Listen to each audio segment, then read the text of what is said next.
day. Mm-hmm. But yeah, I didn't hear a lot of people talking about it yesterday. I wish that, though, it is weird because, I think she uses TurboTax or whatever. And we have this little game, though, because when she's done with everything, you hit the button and it tells you, like, what you owe or what this. So she'll always call me in. Yeah. What do you think the number is? She didn't do that this year, so I got to ask her now, like, did she do them? Because that's kind of a thing for us. Maybe the money went right into her account if you're getting money back. Hey, listen, don't think I haven't thought. Like, she's got some side account for the day she makes her run. Yeah. Isn't that like the rule if you're doing laundry and you find money? It's yours. That's money laundering. Hey, only you've done that. I have done that. Money laundering? Yeah. What? I think one time I washed a lottery ticket. Like a winning one? I don't know. I was more talking about you trying to pass off counterfeit bills. I did that once. Well, he is dressed like a burglar today. I noticed. You got the all black hoodie, black sweaty pants. Sweaty pants? Yeah. Wow. No, they're regular pants. Are they regular pants? Action slacks. You need some sunglasses, so it looks like you're a poker player. Mm. And then shuffle the chips between my fingers. Yeah. That intimidates me. It does too, and I try, and I my hand's fairly big, so I can hide the chips from people. But 98% of the time, I go to shuffle them, and they just mush, and then I just kind of pick them up like I know what I'm doing. I forgot to tell you this because you've played in this tournament before. My brother's Rotary poker thing was a couple weeks ago. Wow! Thanks for the invite. You were in. Oh, I was gone. Thanks for the invite, Jason. You were in Bali. That one's always fun though because you wear like a lanyard. Because you're a bounty if you're one of the which they drop. They don't do that anymore. Well, no, they have that, but it's. I actually asked like because I think you and I have been there as celebrities. Yeah, and I'm like, he goes, no. Yeah. No. By the way, everybody, Jason, like I did. Just to be clear, it's radio. We did the air quotes so around celebrities. Yeah, it's fine. It's like no disrespect. I mean, right? We get paid a huge amount of money to go do this. That's not a like I was just a player, which is fine. Oh. But there were people that had bounties, and I think the point is if you knock them out, maybe it was 5 times whatever the big blind was is what you get for chips. So it's nice to do that early, but you'd rather do that later. Yeah. If the big blind. Anyway. You're a target. So I have not played poker in a long time, and so now I'm at the very first table that I'm started with, and there were 2 ladies that were playing, and I was like, all right, I was having the most difficult time. You're like, this is going to be easy. No, I was having a really hard time reading them. Like I was trying to play the cards, but then I'm also, you try to play the people, and there was like the guy that was to my left that was going in on every hand. I'm like, well, he's idea, got nothing, right? Like, he's just playing every hand. Does he know what's going on, or is he great? And I'm like, then I kind of figured him out, but then I could not figure out, especially one lady, and then she finally went in. I'm like, I don't know, but it was no. I think she got to a point where she had to go all in. Okay, and she went all in, and then. As she said it, they go, well, whoever matched her, they go, well, you can flip over your cards. And she goes, I was learning from my husband beforehand. And she said, if you get an A, that's good. Oh. And I went, and then she flipped over. She goes, I have 2 A's. And like, she had pocket aces. And I'm going, wait. We all laughed. And I went, is she playing us? Yeah, right. I have 2 A's. And then she won the hand. And then she goes, oh, so that's good. And I'm like, Then I was even more confused. Because at first I'm like, okay, she has no idea what's going on. And then I'm like, or does she? Come on, hustler. And I was just confused, and then our table split up, and I wasn't with her anymore. And then she won. Probably. The whole thing. I did not. I have 2 A's. Yeah, that's. Are A's good? Are A's good? I have 2 of them. Which doesn't always win, by the way. Pocket A's are. Pocket A's that does not always win. Are there B's? I have lost with pocket A's. I have not played poker in a long. It's been a long time for years. Me too. Wow. We used to have a game on the weekend. Spades took over, but we used to get a game at least once a month. And my wife is incredibly easy to read. If she plays the hand, she has something. Yeah. Set the screen. She is very conservative. Okay. So she'll like push some chips in, and she doesn't even like doing that because she's cheap. I would like to raise her thing. Yeah, exactly. Her thing, her strategy openly. She's like, I just want to last to the top 2. And then because we'd all throw in like $10 or 4 of you. A lot of times there were, and so yeah, if she plays something like there'd just be times where she'd push like the minimum bet in, and everyone just folds. And like, and she's like, "What are you doing that for?" Oh, well, you don't play. Yeah. Yeah, you don't play. Well, that's good. Well, you don't say. Yeah, you don't say. So yeah, I did rob a bank earlier. Yeah, you did. Well, that's good. I got some. I got your. You got my take? Yep. Yeah. We got to come to work tomorrow, or are we good? Are we out of here? Let's see. Out of 5. My wife ended up taking my son to Men's Warehouse yesterday. Without an appointment? No, she got an appointment, but it was a different one. Yeah. It was we were going to go to the one by Galleria, but it was, I don't know which one she went to, but it was a different one apparently. Anyways, he came home and. Dumb and Dumber tux? Well, no, it's a suit. It's a suit. Sounds like you don't like it. It is. Well, no. It's UCLA baby blue. Wow. It's baby blue. He will be noticed. He will be, but not like an. It's tame. It's like a tame bee blue. Yeah, it's not. It didn't stick out as much as I thought it would, and then he's got like a floral tie that goes with it. I gave my wife. I gave my wife. Well, I didn't give I don't control my wife, but I had the manufacturer suggested retail budget. Like, okay, look, you can. Yeah, he'll outgrow this in 4 minutes. Exactly. So. Oh, you're not renting? There was just nothing to rent. It was too late. Can you get this out of another event? You have something else where that's what I mean. We're going to make that happen. We're just going to a wedding. It turns out when he got home, it triggered something in my head, and I went, wait. It took me a second. And then I realized, holy crap! When my mom and dad's 25th anniversary happened, they renewed their vows. I wore the same color suit there. Same exact baby blue suit as his, and I was 1 year older than he was. It was just one of those weird things. Yeah. But the budget I gave her, so we have our debit and our credit cards hooked up to our phones for Apple Pay, and that means that whenever one of us spends something, we get a notification for the other. So I'm just minding my own business, playing. Dave the Diver, Hogwarts Legacy. For sure. I'm playing, Harry Potter. Yeah, I know you like Harry Potter. It's a great game, and I'm guessing she went north of the budge. Yeah, dude. How far? The budget that we agreed on, I think she mistook that for double plus $5. Exactly double. Man, I'm out of cash. Double plus $5 of the budget we described, which is fine.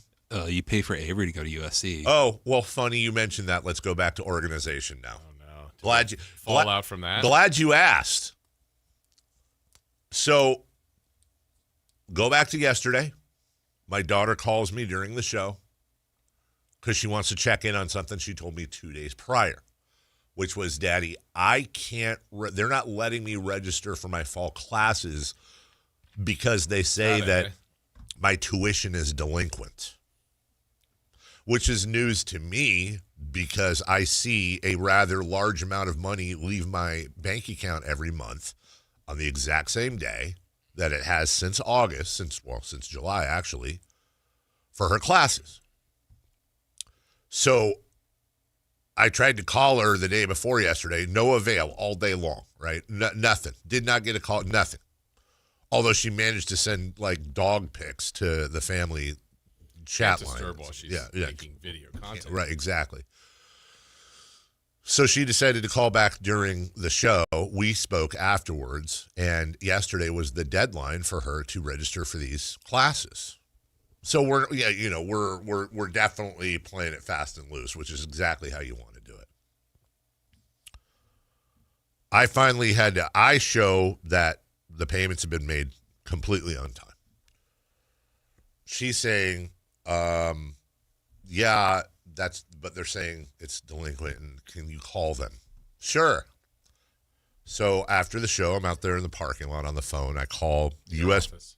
Huh? In your office. Yes, in my office, a rather large office. It's a convertible outdoors.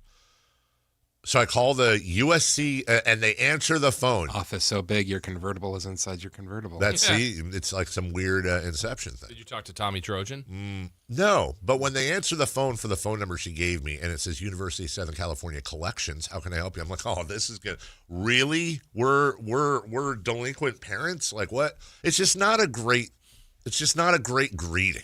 Maybe USC tuition retention, or I don't know, something, USC. Basically, they might as well have said USC loser line.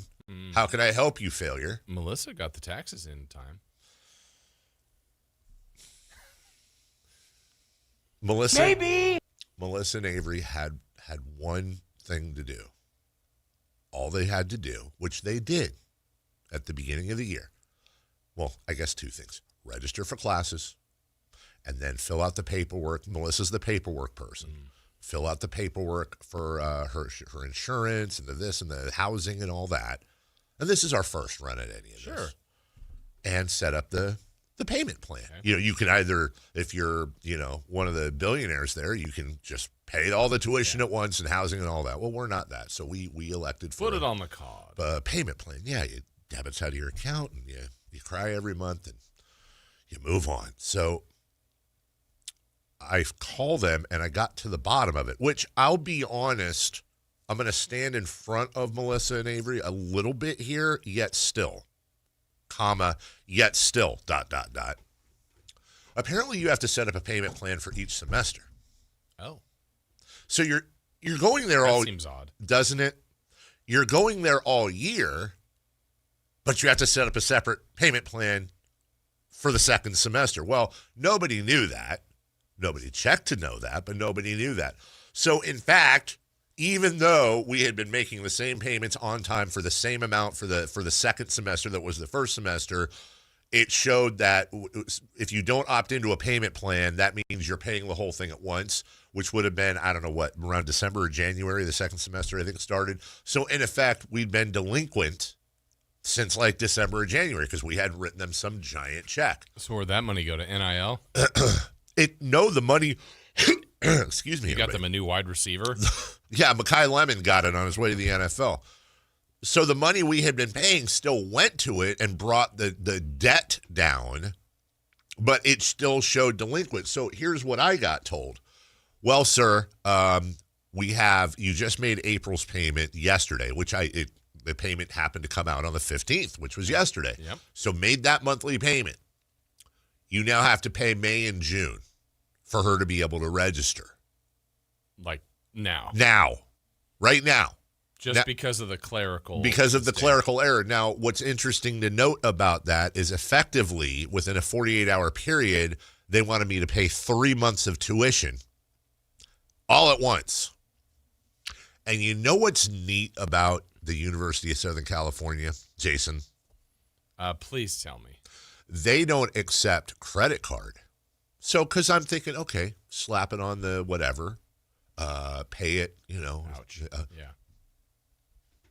So I call my daughter, and this is where my sister and I disagreed on this, because my sister's thought is, why would you tell her all this? It just puts undue pressure on her. It makes her feel guilty. Just you take care of that and let her be a college kid. And I'm like, no. I didn't call her and shame her. I called her because I wanted her to know what the process was. And now what I had to do in order to make that happen, I had to move quite a few things around because that's a lot of freaking money. Yeah. Now, honest question, would she even know this? No. Yeah. Nope. But I want her to understand there's a fine line between, Avery, this is the pain you're causing us, you loser, terrible person. And what I have done, which is, Avery, you've done everything we've asked you to do as a parent. You've gotten into a great school. It's the best. It's the best money we've ever spent. We're proud of you. But I also want her to understand the value of her education and the sacrifices her mother and I are, and to an extent her brother, are making to do this. I don't really do anything. So I involve her in this. So I said, look, I'm not going to blame you for this, although it's, her and her mother's Now you know. Now we know mistake was made. But just so you know, here's what I had to do. Here's how much it was. Here's how I solved it.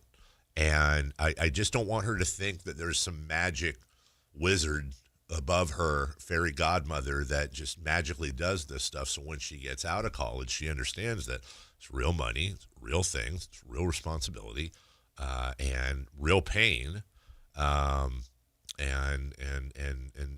so that, and also I think look, when those nights when she didn't want to study or she wants to screw off or this or that or whatever, like we're not Jason Bateman. Yeah. This is a hard pull, man. Just as a counter, though, Yeah. had there not been a clerical error, had you known the process, right? Yeah. I mean, you guys didn't do this on purpose. No, of course not. Yeah. So payments made. Yeah. She's signed. No, none of this happens. Uh-huh. Isn't there still kind of the wizard and the wand and? There is, but she knows how much we pay every month. Okay. She's involved in it. She's involved in the sense of, this is how much your tuition is. This is what we're paying every month. This is, I did the whole thing where I went through the math. I said, this is what we're paying for your tuition every year. This is how much we would have to make at this tax bracket for every penny to go to your tuition.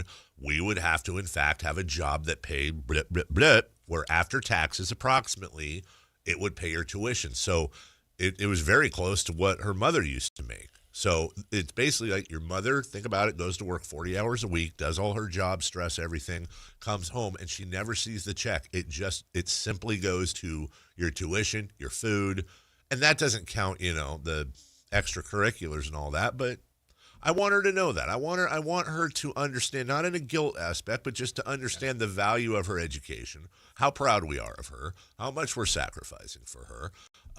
The fact that we make it very clear, there are a lot, look, we're not rich at all, as much as you guys like to joke, but, we get by.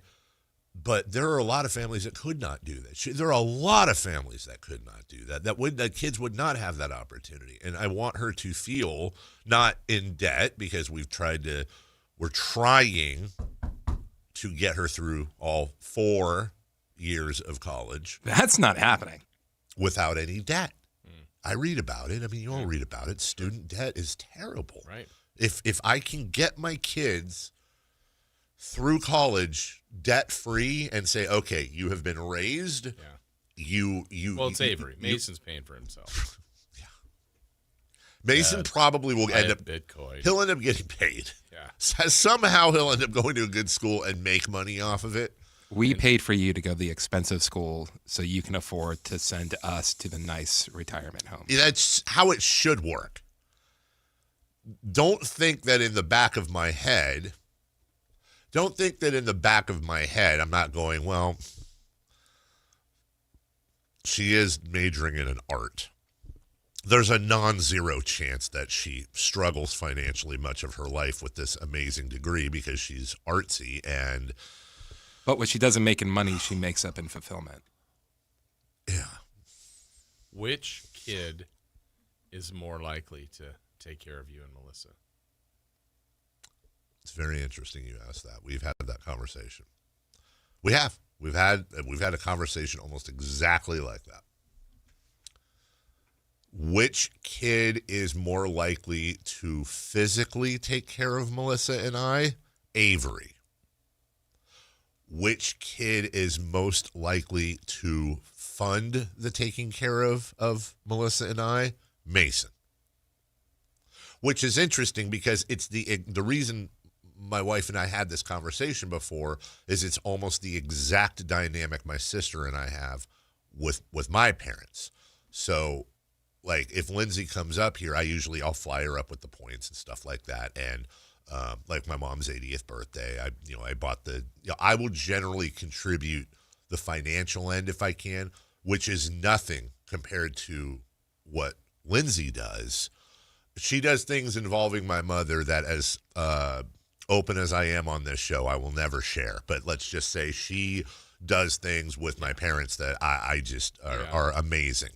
And her, it's the old conversation Chris and I have before. It's the philosophical conversation of the soup kitchen, the the mother of 3 with a full-time job, volunteers 20 hours a week to ladle the soup, versus the guy that steps into the soup kitchen once a year but writes a check to fund the soup kitchen. Not that I am or my sister is, but the point is they both are necessary. You need both. You need both, and I think the Mason... Or the government can pay for that. Or the government can prevent people from needing soup. Yeah, in your world. Not that I disagree with you per se, but I would like for nobody. I'm with Chris on that. I would like for nobody to be hungry. I would like for people to want. I do have the internal struggle thought, though, is that if people wanted for nothing, if they had this, they had that, would society turn in a sense that what would be the motivation to work? I have that internal conversation and question with myself. With the system get taken advantage of, like it sometimes does now. You have good apples and bad apples. You have people that are on assistance that legitimately need assistance, and then you have people on assistance that abuse it a little bit, and then you have to have those guardrails. And there's this teeter-totter that somehow we haven't found balance on. But yes, at the core, yes, I would like people to not have to. Speaking of parents, it's a real thing. Like my mom and dad are not there now, but my dad's 83 or 82. My mom's 80, and we have we're working right now on, or my dad is. Sorry, Dad, I hope you don't mind this, but they're trying to get put everything into. I don't understand it all, but I know that my dad and Kelly Brothers talked about it. Shout out Kelly. Where they're trying to put basically all their assets into a trust, right? Because the fear is that at some point, knock on wood, they're both going to be in homes and need medical attention. And what the real neat, fun thing that sometimes happens is you work your whole life, you build up a little nest egg, then age takes you, and you eventually need help. So what happens is that nest egg goes completely to the medical care, to the point where you are completely drained of it. And then, oh, by the way, anything you have left, when you do pass and you want to give that to your loved ones, now you have to pay a tax on money that you have already, that's I'm almost getting political here, and I don't mean to. They call it the estate or death tax, where you, what? You guys got that much money? No, regardless of what you have. Although I do think there is, I do actually think there is, to his point. No. You can Chris said in my head it's $5 million. No, that's fine. Because it's nothing in that vicinity. But are you sure? Mm-hmm. And they're trying to take that away. You can't. Hold on a second. You're saying you can't.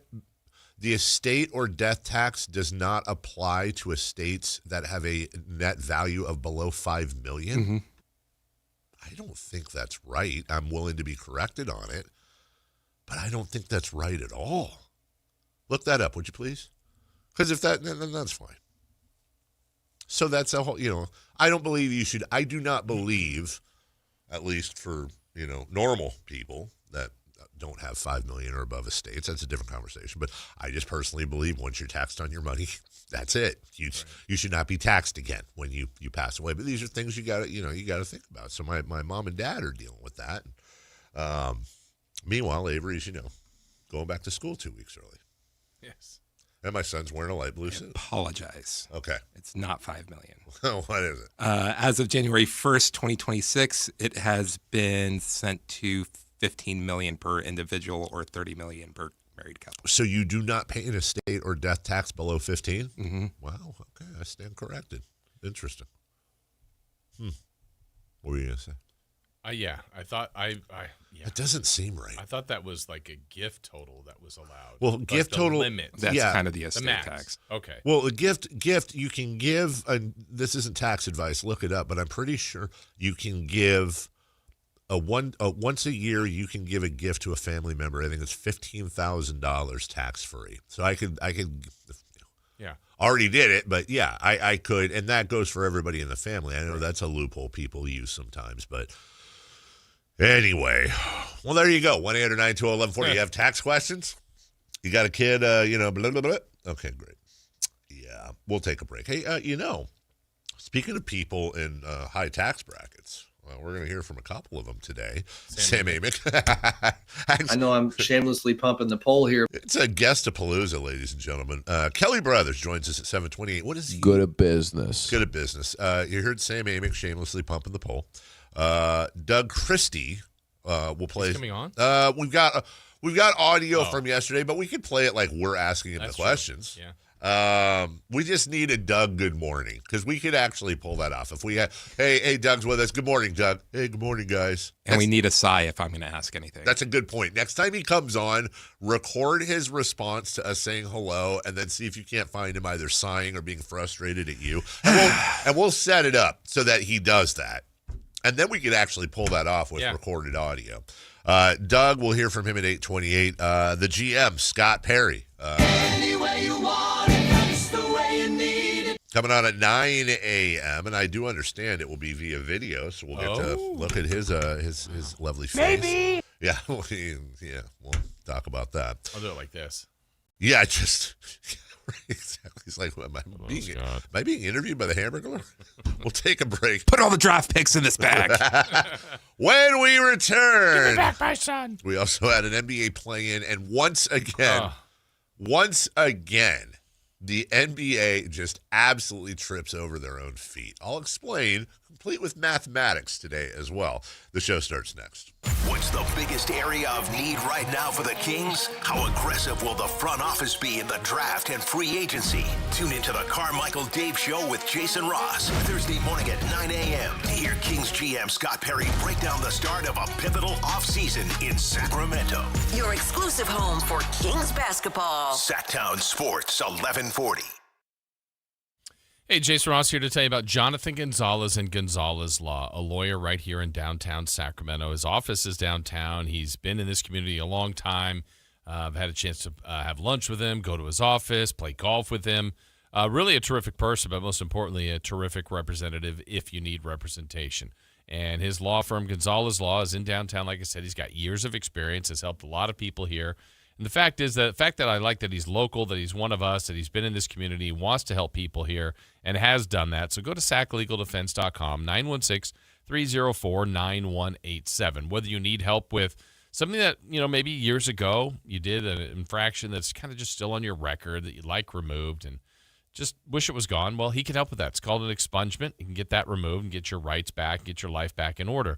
Also, whether you've been involved in an auto accident or a wrongful termination case, maybe a sexual harassment case, and you need that help, again, it's Jonathan Gonzalez, Gonzalez Law, locally right here in Sacramento, and here to help. Contact him at 916-304-9187, saclegaldefense.com. That's 916-304-9187.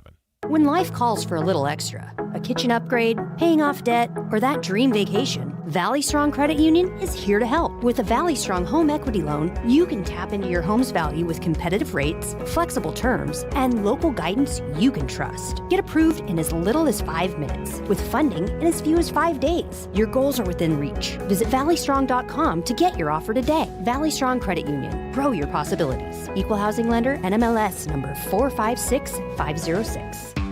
T-Mobile has an exclusive bundle for customers 55 and up. I'm Sarah Bowl. Yeah, I'm Frank Bowl. A reliable network is key for us. And with T-Mobile, it's been wonderful. And going to the 55-plus plan saved us so much money. A lot. And that's important, trying to keep costs down. The home internet's been perfect. It's fast, it's quick. The setup was so easy, it took less than 15 minutes. It was like, ta-da! If you want simplicity, coverage, reliability, you want the whole package, T-Mobile has it. Right now, T-Mobile customers 55 and up can get 2 phone lines on America's best network, plus America's fastest 5G home internet for just $30 each. $30 per month each line with autopay plus taxes and fees. Minimum age 55. Pricing for home internet rely on 2 lines of Essentials Choice 55. $35 connection charge per line required. Best mobile network and fastest 5G home internet based on analysis by Ookla of Speed Test Intelligence data 2H 2025. All rates reserved.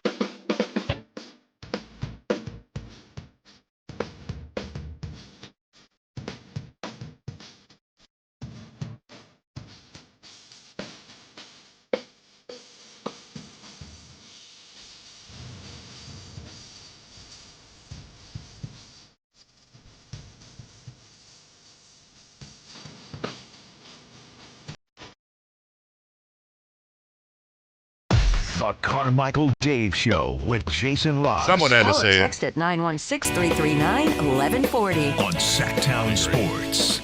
Welcome back. Carmichael Dave, Jason Ross, Christopher Ludd. So happy you're with us. If you want to talk to us, you can. You don't have to. You don't have to. 1-800-920-1140. It's not just the JR line you can talk to. 916-339-1140 if you want to text.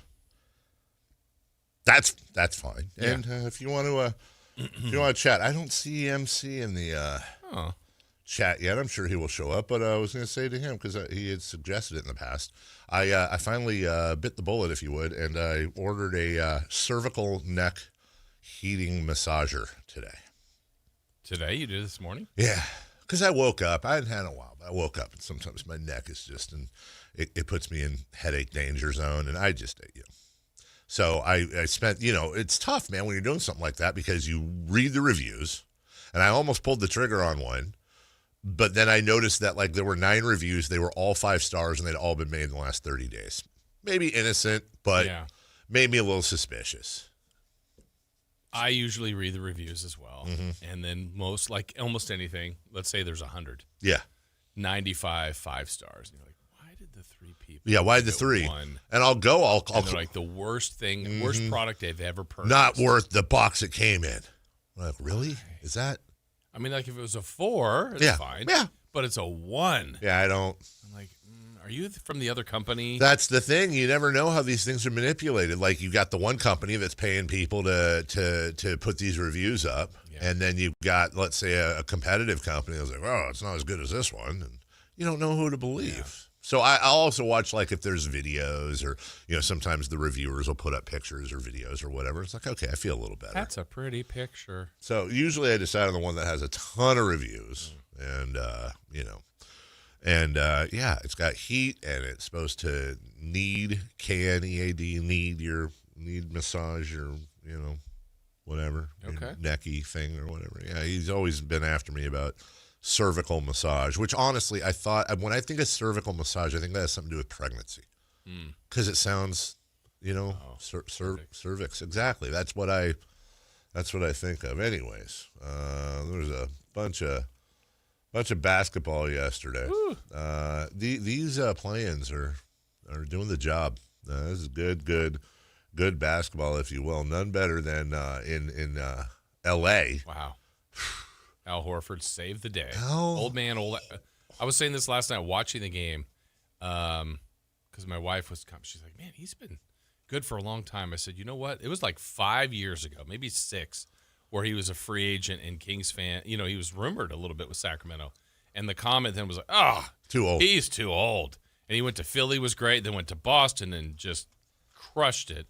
And now he's with the Warriors. And last night, I mean, honestly, they do not win without Al Horford. They won the game because of Al Horford. And Draymond late. One of the things that I find hilarious is when people are like, oh, OKC, they didn't ever tank. They did it the right way. They just get okay.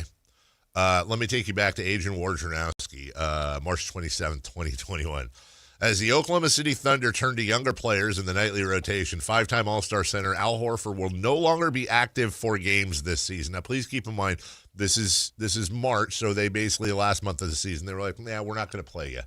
No doubt they would have been better with him. They sent him home. They paid him to go home so that, and at that point, we all had the conversation on this very show, Jason, that, is that it for Al? I mean, really? Is he going to just retire? That sounds like, that type of thing. No, he's had he has had quite the career since. As a matter of fact, he still had 2 years and $53 million left on his contract. Now, there's different levels of tank. Were they paying Al Horford? Yes. Was he healthy? Yes. Was the team better with him playing? Yes. They chose to send him home, be worse, to develop youth, right, and also get a better draft pick. Correct. So, anyways, last night in L.A., there was all kinds of fun stuff. Kawhi Leonard. How about Kawhi? Right, he turns, gets fouled, and lays it up with the right hand. Kawhi Leonard in double figures with 10, and the Clippers in front by 3, 45-42. You know who that is on the call? I do. Who is it? Carlo. Carlo. Wait, Carlo or Carlos? Carlo? Ah. He's young. You know where he went to? UCLA? USC. Did he? Yeah. Great. Yeah. Great play-by-play. Dork. I didn't do that. I didn't do that either. I didn't do that at all.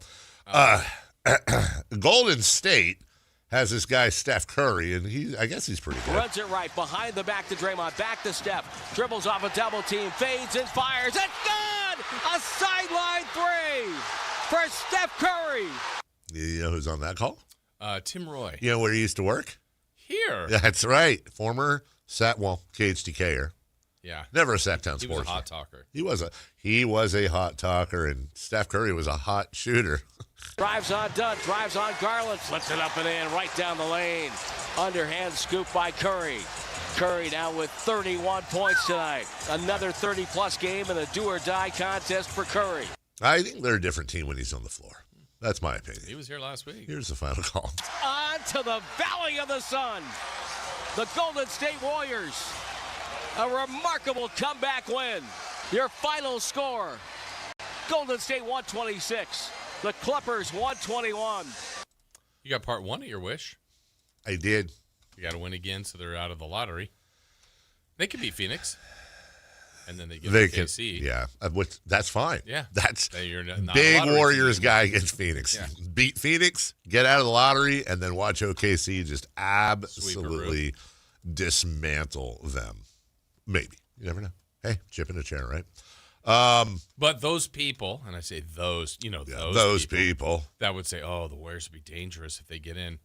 The last 5 minutes was that example.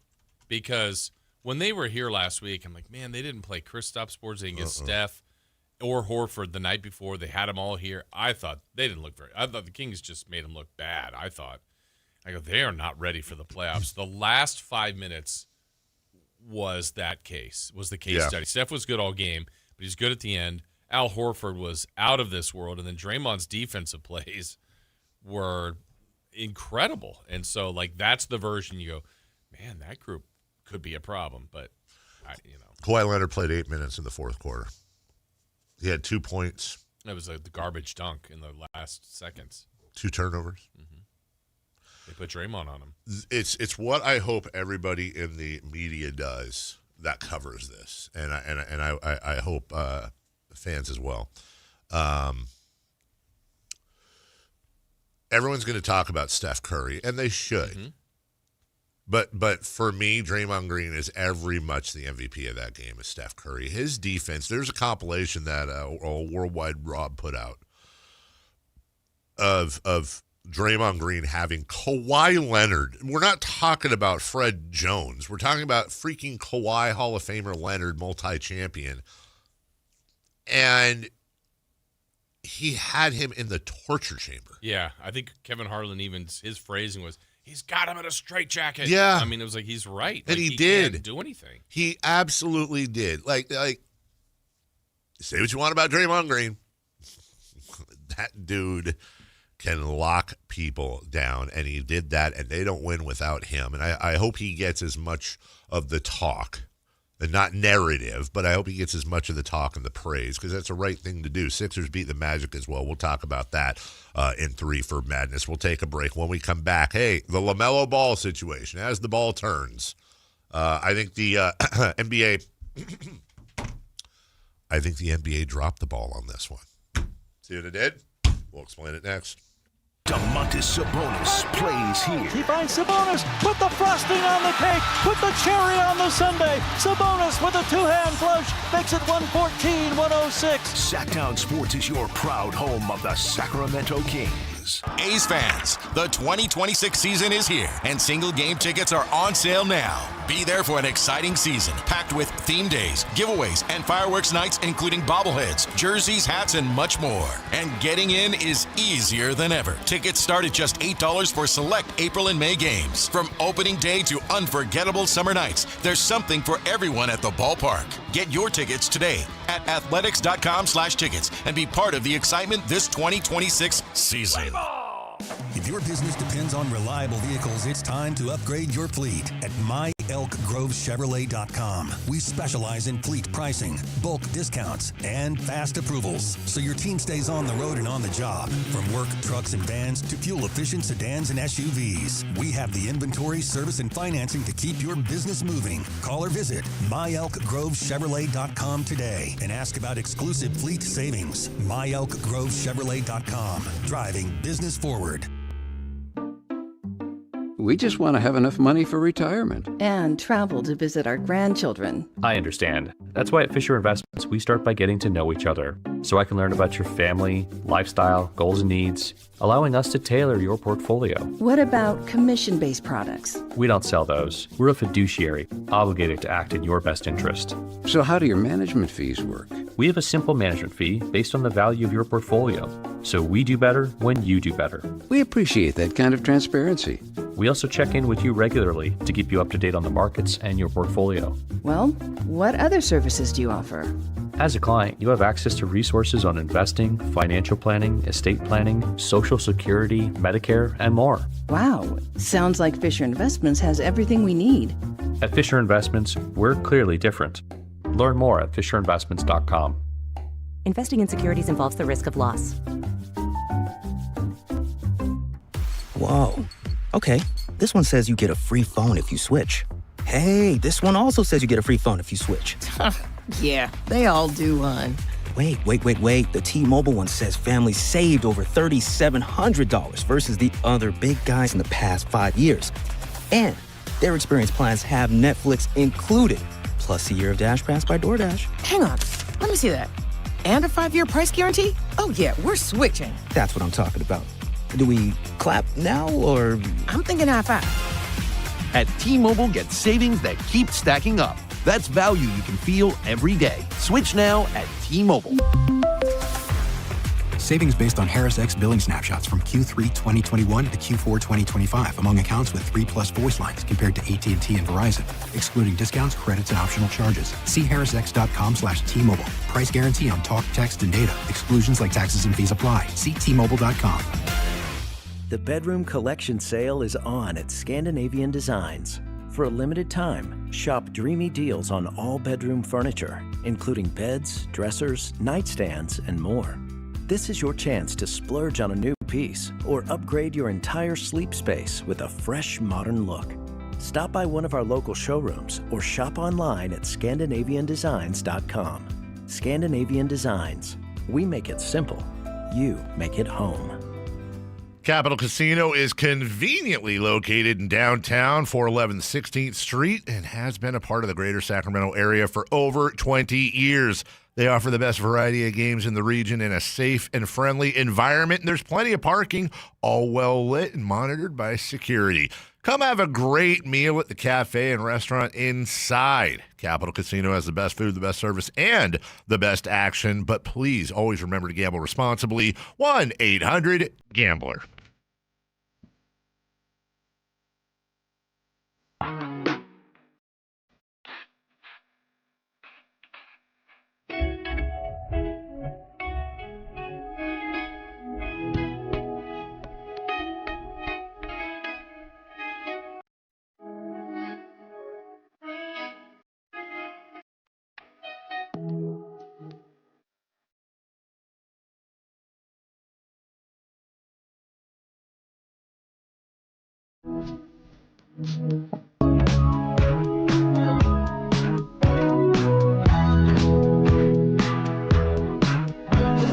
Waking you up with the best in local sports. They just make it interesting, you know? It's the Carmichael Dave Show with Jason Ross on Sactown Sports. So, LaMelo Ball hit the deck against Miami. Hand goes behind Bam Adebayo. Just recapping for you. Bam, it looks like, you'll never know, only LaMelo Ball knows, but sure looks like LaMelo Ball kind of pulled Bam's ankle, forcing him to fall. And the ball fall. And Bam had to leave with a lower back injury. Yeah, did not return. So the NBA takes a look at it, right? NBA takes a look at it, and they go, okay, we're going to fine you. Now, what I thought was interesting, Jason, is let me play a highlight for you real quick, and I think a lot of other people found this interesting too. Here's a highlight for you. Play when LaMelo missed the shot, he fell down, and he's going to reach out for Bam and try to tie him up. Big trainer Wes Brown has made his way over. Okay, so the highlight I just played for you, Jason, you may notice now that I show you the video. I know which one. Play when LaMelo missed the shot, he fell down, and he's going to reach out for Bam and try to tie him up. Big trainer Wes Brown. That was a different game this year. Yeah, it was. So people went back and found video of Bam. Honestly, this was worse. It's way after the play, and LaMelo reaches out and trips Bam. It's the second time against the same player.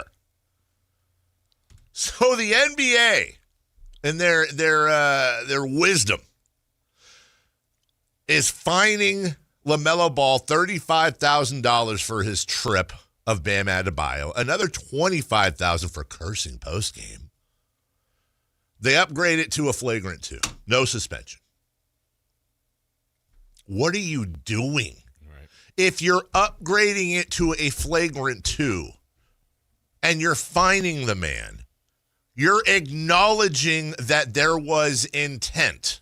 Yep, and on a play that was not even looked at.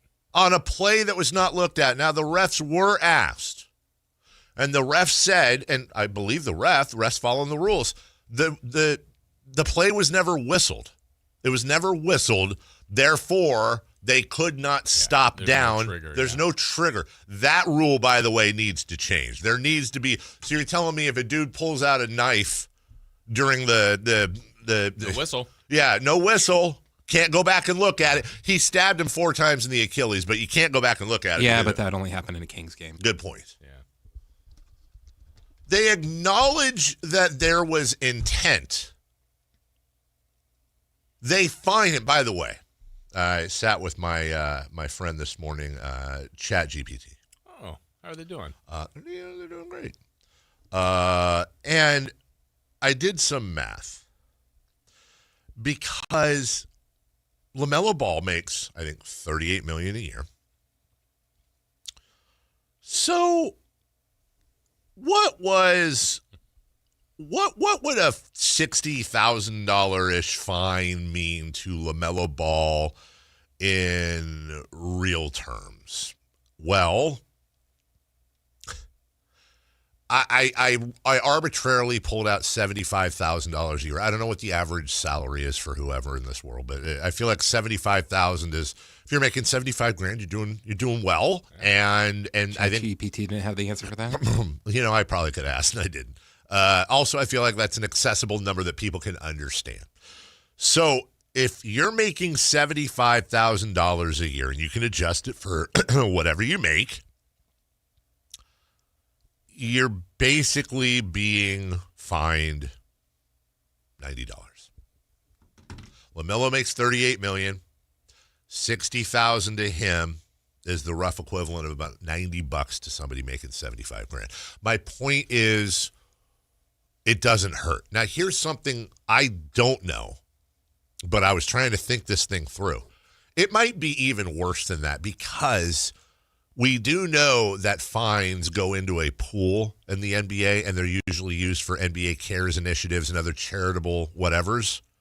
I would actually like to know the answer to this question. Ultimately, can players write off fines as charitable contributions? I don't know the answer to that. I'm not an accountant, but I wonder if there's some sort of mechanism to make the fine feel, that's just that's a rounding error in their taxes. I wonder if it's honestly no different. So let's use the 75,000 number for all 3 of us. Yeah. And we get $90. Yeah. Can you afford it? Yes. Yes. Do you want to pay it? No. It's a pain. Yeah. I don't want to give anybody $90 if you don't have to. Yeah. Right? Yeah. I know on the scale, then you go, oh, can he afford 6? Of course he can. Does he want to give anybody? Nobody does. No. It's got to be the same feeling. Oh, or is it? I'm saying that. I don't think it is because I don't know how to make sense of this. I think $100 to you and me hurts more than $60,000, even though it's the same percentage, but because there's so much other money going on. I guess let's flip the scale then. So now we've used $75 and $90. So let's go. Someone's making $25,000, and it's $20 fine. Yeah, sure. I need the. I mean, yes. I do not. Yes. Can I give you 20? Yes. Yes. I don't want to. This is important to me, or maybe not even that. It's like, for what? Why am I giving you $20?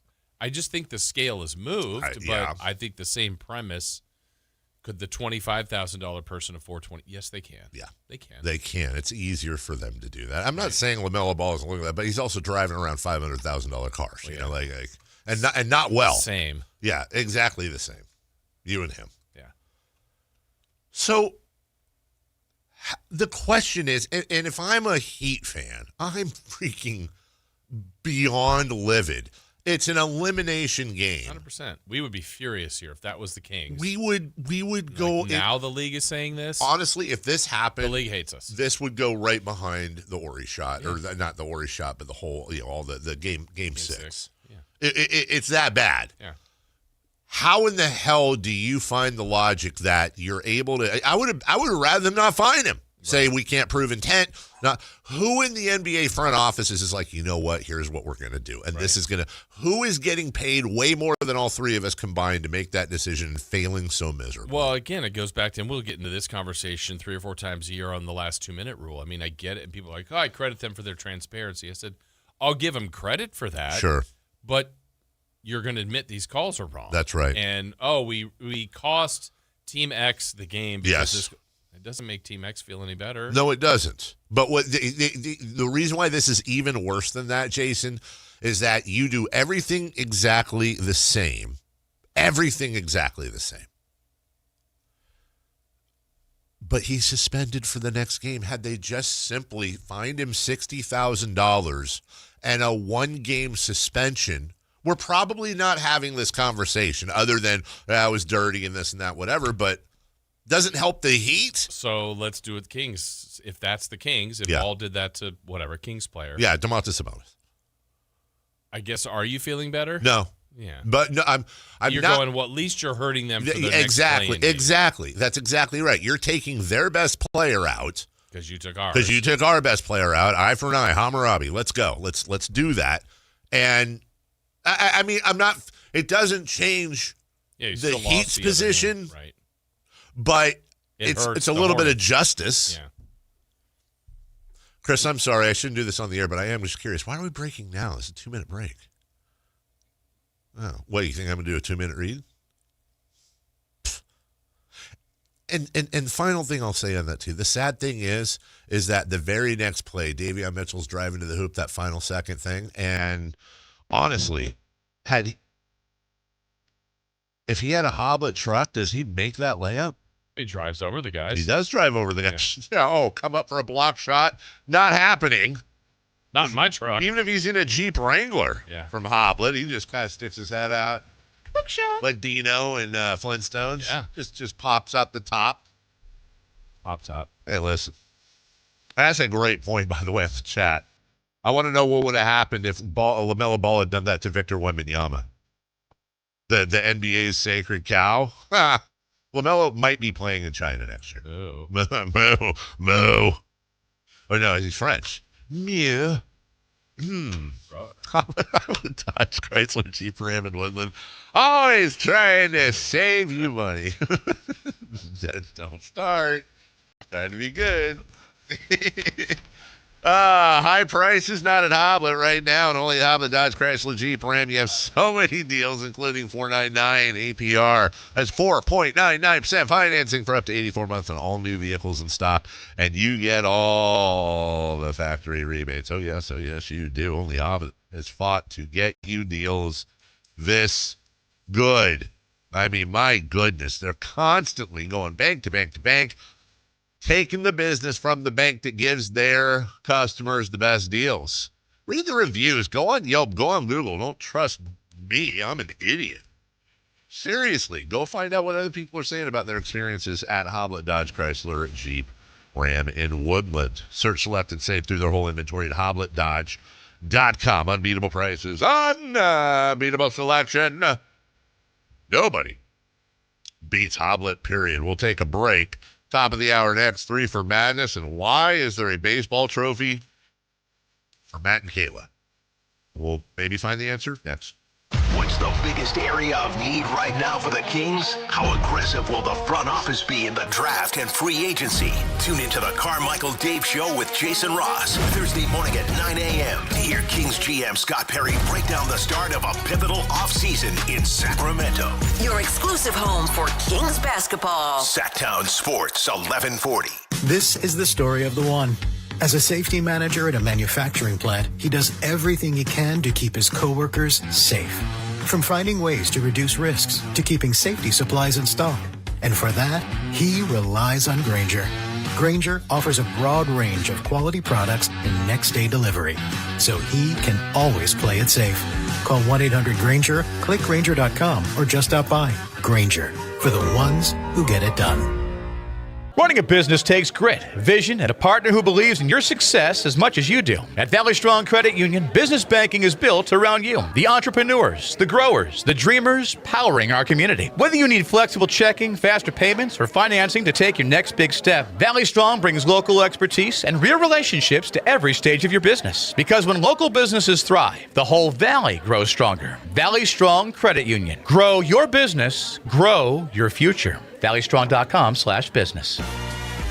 With Popeye's new $6 faves menu, you can get this 3-piece chicken, this 3-piece tenders, this chicken sandwich, or these 2 regular sides for just $6 a piece. I know you can't see what I see, but trust me, those bold Louisiana flavors look so good, you might just have to get them all. Now there's an idea. Love that chicken from Popeyes. Limited time at participating U.S. restaurants. Price may vary. Terms apply. This is the story of the one. As a procurement manager for a hospital system, she keeps every facility in her network stocked and ready. That's why she counts on Grainger to be her single source for thousands of products, from disinfectants to lighting, air filters, and more. And with fast, dependable delivery, Grainger helps her keep every facility stocked, safe, and running smoothly. Call 1-800-GRAINGER, click Grainger.com, or just stop by. Grainger, for the ones who get it done. I'm Ed Evans, CEO of Consumer Cellular. No, we're not one of the big guys. Truth is, we don't want to be. If you're over 50, Big Wireless probably has you paying for more data than you might need. You could be throwing away thousands over a lifetime. Our entry-level data plans start at just $20 a month. And for a limited time, switch and get your second month free. Call 1-888-FREEDOM, visit consumercellular.com or a store near you and get your second month free today. Plans include $5 credit for auto pay and e-billing. See site for additional details. KHD-KHD1 Sacramento, KYMX HD3 Sacramento. From the Power Business Technology Toshiba Studios. This is Sactown Sports 1140. 3 questions, 3 answers. It's 3 for Madness on the Carmichael Dave Show with Jason Ross. Here's question 1.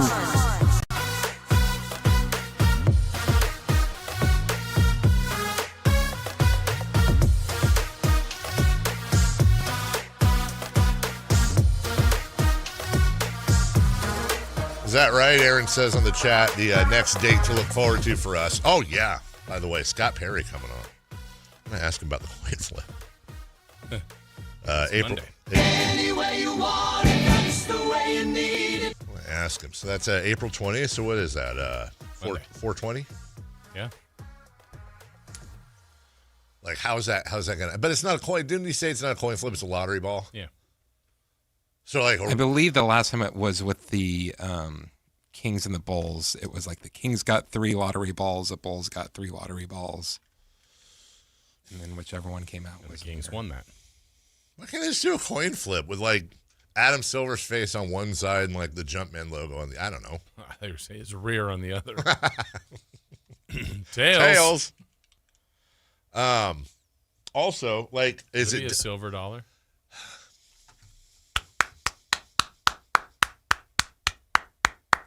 Well done. I got no notes. Look. Will they do it via Zoom? Does somebody actually fly to New York for that? And if you're the person that's flying to New York for that, Imagine that. Like, I'm doing a cross-country flight, seeing a lottery, and then come right back home? Yep. Do you stay the night? Do you get to keep the ball? We'll find out all that and more from Scott Perry.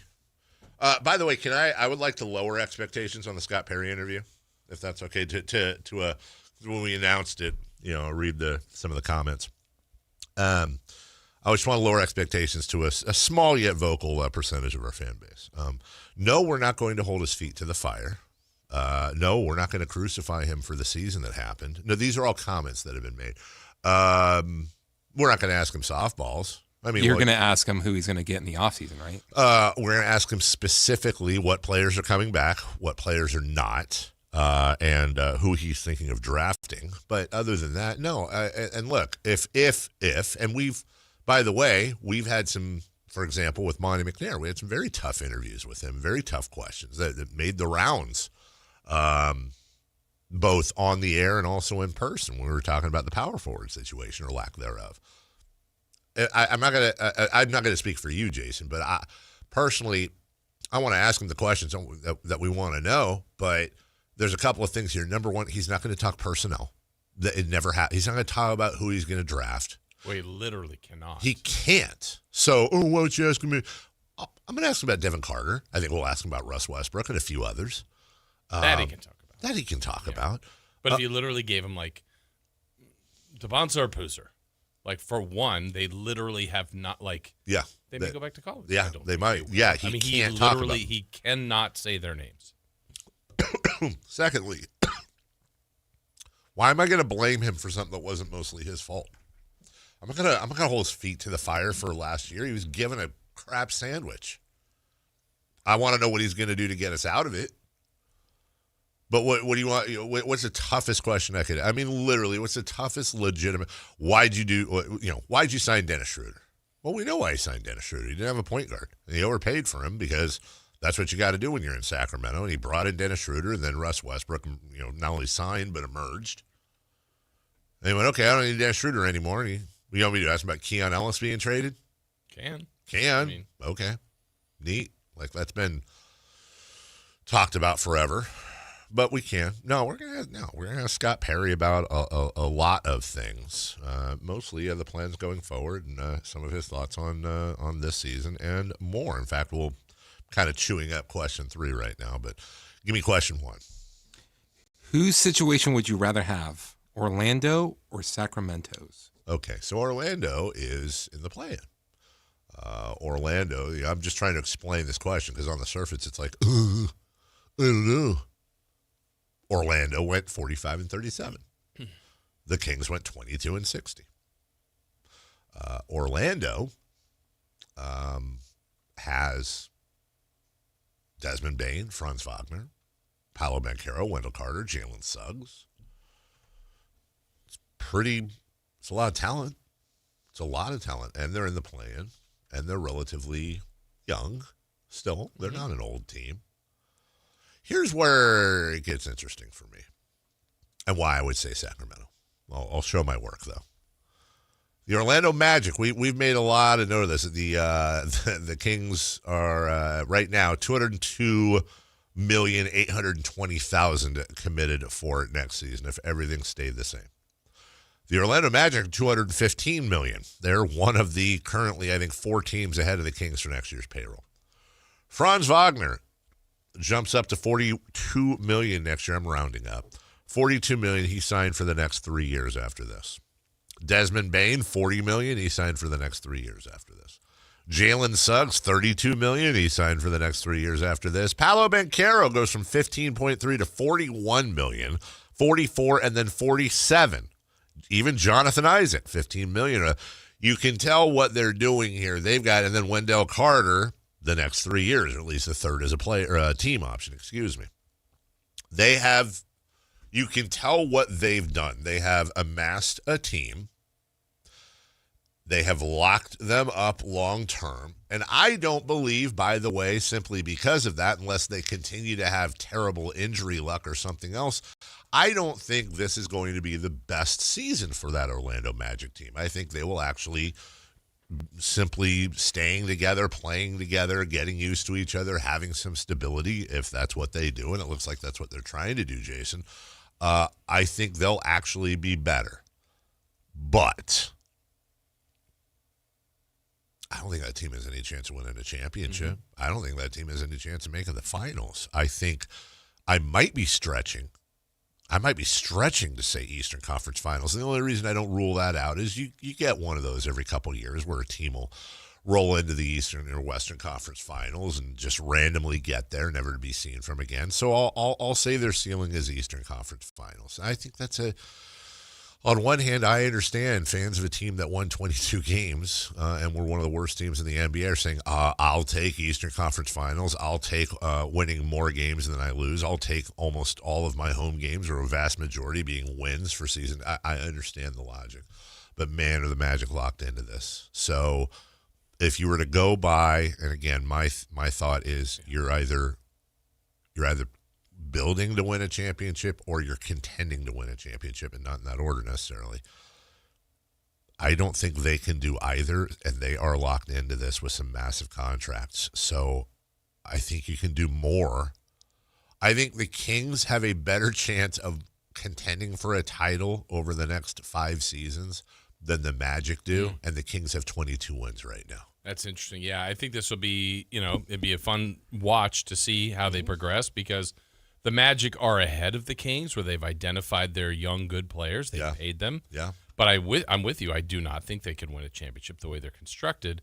But I also think then their next phase is probably to move one of those pieces for something else, whatever that they deem that is, to see if that will be good enough. Because I think there are a lot of teams, a small handful of teams that are like the Orlando Magic, where you go, that's a good team. Sure. They're better than the Kings for sure. I don't think they can win a championship. And, if we do some other comps, I think Minnesota is a team like that. I like Minnesota. They're really good. Yeah. I don't think they can win a championship. And I don't know what they've got a superstar. Yes. They've got other very good players. They're in it. Like they're doing it kind of the right way, but maybe they just don't have enough. And maybe the comp of what Orlando is at this moment is maybe the Beam Team Kings in a way. The records are a little different, but they identified Fox, they identified Sabonis, they got some of the other pieces, they had paid some of the other guys. This is the start of something, and it was. And it kind of fizzled pretty fast. I'm not saying that's what will happen to Orlando, but I also think even the way that Kings group was constructed, stayed healthy, signed, if they kept it going, it wasn't going to win a champ, I don't think. No. So it's weird because I get it. I think everybody's goal should be, whatever they're doing, is to try to win a championship. Yeah. But there are other years in the process. Of course. And I think Orlando's in that. Yes. But I don't know where their ceiling is, how high it is, at least the way they're constructed. I couldn't agree with you more. And which is a tough spot. It is a tough spot. It's not like it's awful. No. They'll be winning games, and they'll probably be a playoff team. But unless things progress or they get some sort of other better luck, then it's like, hey, maybe they make a run one year, but I don't know. Do you agree with me? And as always, push back. Do you agree with me? Would your assessment be the same as mine, that their ceiling is an Eastern Conference final? It might be, but if we really did this last year at this time, I didn't think Indiana would get through. Sure. And then at the end, they're like, well, this is a champion. They were one win. They almost won a title. They were a quarter away from winning a title. And I did not think they were that team. And so in the end, it's like, okay, if they got out of there with one, then you're a champion. And then now here they are near the bottom. We understand there's reasons for that, but we're all still kind of picking Boston, maybe even the Knicks, and then here's Indiana that got through. The year prior to that, I didn't think Dallas was. They made the finals. That's one of those. I was thinking of Dallas. Yeah.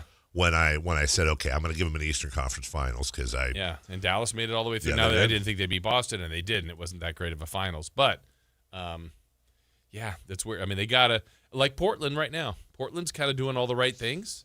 At some point, do they have to change that a little bit to even make another jump, or do they just stay, hey, this is our group, let's invest in this group and see if it's enough? I don't know. Not only are they, as of right now, a top 4 payroll next year, as just illustrated, they're locked in for at least 3 more years on this, provided they don't make moves, which I feel like they've assembled this team for a purpose. There's no accidental guys on there that you want to get rid of right now. But there's one little thing I'm leaving out, and it's also what tips the scales for me. They have Desmond Bane. It's how they got Desmond. Right. They invested in that. Let me take you back to June 15th of last year. They went for it. The Memphis Grizzlies traded Desmond Bane to the Orlando Magic.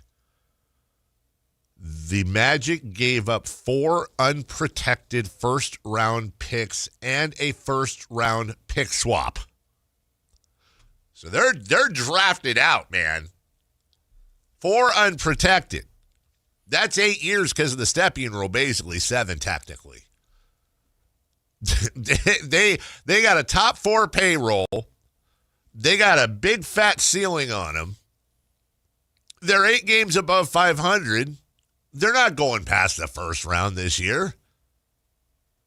They're locked into it. Yeah, I don't like, if I was a Magic fan, I do not like that spot they're in right now. And I would hope to God Scott Perry would not look at Orlando and go, and I don't think he would. He said it many times. We'll see the actions. But he said it many times. I don't want to be a one and doneer. Now, here's where I get scared about that. I don't think Orlando Magic are going to be one and done in the playoffs. I think they're going to be a borderline, if not playoff team for all 4 of their 3 or 4 of these years. I absolutely do. Just go nowhere, though. Just go nowhere. Yeah. That is treadmilling. I would rather treadmill out of the playoffs than treadmill first round. You give me 4 years of lottery picks, I'll take that any day of the week over 4 years of first-round exits, unless you're building and you're young. That's the caveat there.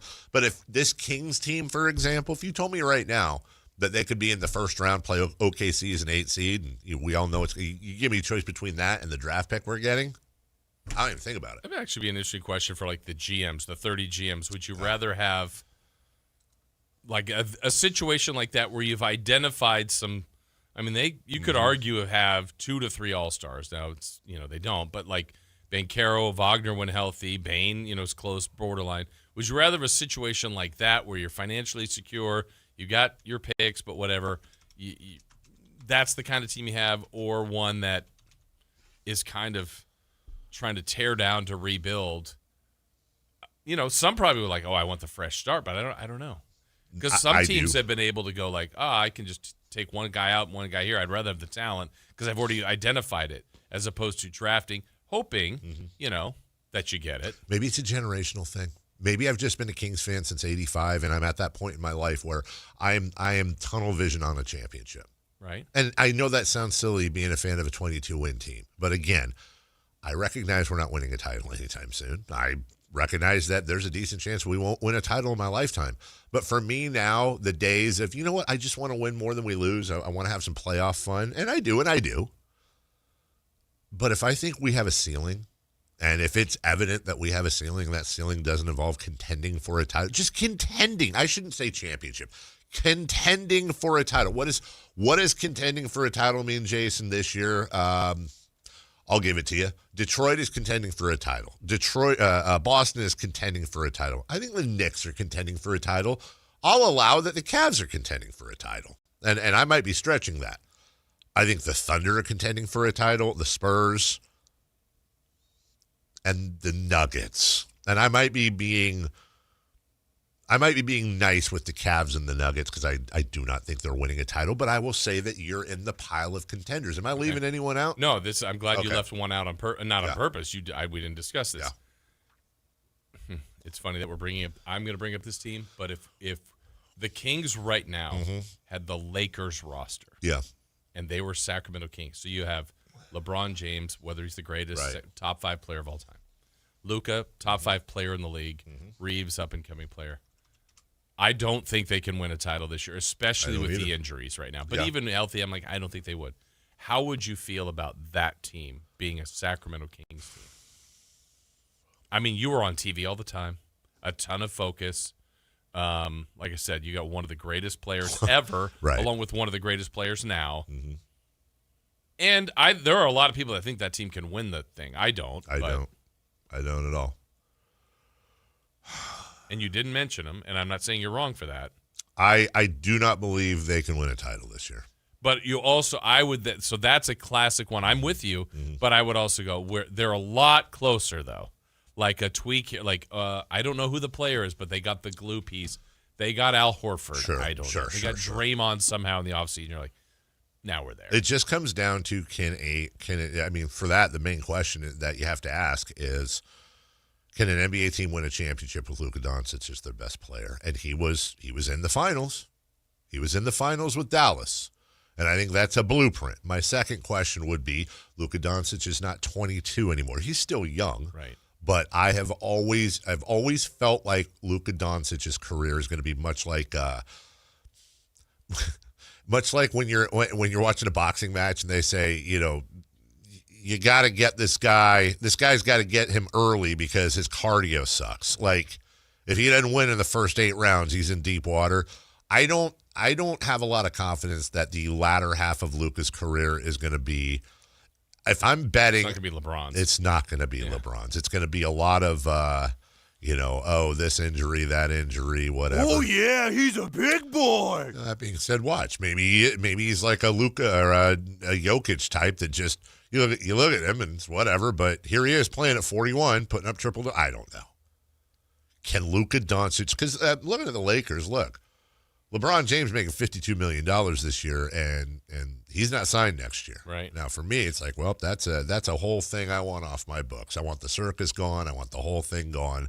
We're gonna make this Luka Doncic's team. Dave loves LA. Dave loves it. Austin Reeves has a player option for next year. Austin Reeves will not be exercising his player option for next year. Austin Reeves is probably going to ask for a max contract next year. So you're going to have 2 max guys. And likely without LeBron. Yeah. No thanks. Mm-hmm. No thanks. We've got 2 max guys. Reno. And Levine. You're stupid. His name's not Max Levine. Question 2. Question 2. That'd be a bad heckle. Call him Max Levine. I wish you wouldn't have said that. I wish I hadn't have said that either. Jason. Me? With their 6-5 win over the Rangers yesterday, the A's are now 4-0 at home without you, and 0-2. I believe they're being outscored 116-1. With you in attendance, has the team reached out to you yet? No, not yet, but I think I'm on alert. I think I'm on alert at this point. Yesterday was remember I asked, what were the rules? Yeah. Was a game that was on my list, couldn't go. I think I said it was a christening yesterday. It was a confirmation that I went to. That makes way more sense now. Exactly. Sorry. As I said it, I went. Was confirmation. I honestly don't know. It's like as you get older, you kind of learn the ways of the church, and it's kind of your ways of saying I will go forward in serving in the Catholic Church. Church. I'm sorry to make this probably an insensitive comparison. It's but also Lutheran. I got confirmed. Is that what you become like a made man or something? Like you're a kind of. You're like no, I'm just trying to find a comparison. Like you learned all the stuff. And, not a made man, but you're going up in the family. Yeah, and you're a guy now or a girl. You're generally. I think when I said christening yesterday, I didn't mean that, but I misspoke. But as a baby, your parents are making you do that. Right now, you're making the choice. 14. You're confirming. Yeah. So you have been baptized, but then now you're of age to where you can be like, I'm good with this. I'm choosing this. I am choosing this of my own free will at 14 when I live at home with 2 parents that want me to do something. Yes, I have no sponsor, and they're all forcing. No pressure. No pressure at all. All right. So anyway, I was going to go to the game. I didn't go to the game. Went to the confirmation. The A's won, stayed in first place. How about that? And I don't know when my next game is. It's not the rest of this homestand. So. God. Like we talked about yesterday, it is interesting to think, how far does that have to go? I'm going to keep track of the run differential. I mean, I'm 0-2. That's not terrible, but the 19-1 is terrible. I think we asked this yesterday. I want to ask you again. So you have a minus 18 run differential. I don't think I'll catch up. I was just going to ask you, you've gone to 2 games. You're going to go to plenty more this year. Yeah. If you're going to Vegas right now gambling, will you overcome that run differential? I think it's over for the season. I think you and the Giants, same thing. Let's say I go to 20 more games, 15 more games. They will not win all of them. And maybe they lose 4-3. Sure, that's fine. I'm only losing one run. You need some blowouts. But I need to go to like some 10-2s, some 14-6. What'd be funny is like you go to a game in April and it's like the A's break out and win like 22-3. Yeah. And just I'm back. Yeah. By the way, the sole possession of first place, athletics. Yeah. Athletics. 4 syllables. Yeah. Now, at what point do we start referring to Sacramento as Title Town? Because I feel like, we're on the way. Because we're known for that? Not yet. Okay. Are they building? We got the Surge. Yes. We got the Monarchs. We got didn't the table tennis or the tennises do it? Caps? The Capitals? Sac Republic. Knights. River Cats. Wow. Title Town. Multiple times. River Cats. Hornets. Do we consider Stockton part of the greater Sacramento area? We do. Same. If it's in the same team, if you can get Channel 3, then you're part of Sacramento. That's my rule. That's the official rule. It's where the news comes first. It's where the news comes first. If you get 3, 10, 13, 40, 31, and 58. Before or after the switch? Yes. Yeah. 5 years ago or whenever they did it. I'm forgetting about 11 and 19. What is that? What's 11? The Spanish stations. Oh, yeah, them too. See, 100%. Wait, 100%. Wait, is 100? Hold on. You got CN? it. Or is that 50? No, you're right. Muy bien. Bilingual Dave. A bilingual Dave. Yeah. That's right. Yeah, that is right. I'm not quite bilingual. I'm. What? What are you? Question 3. Question 3.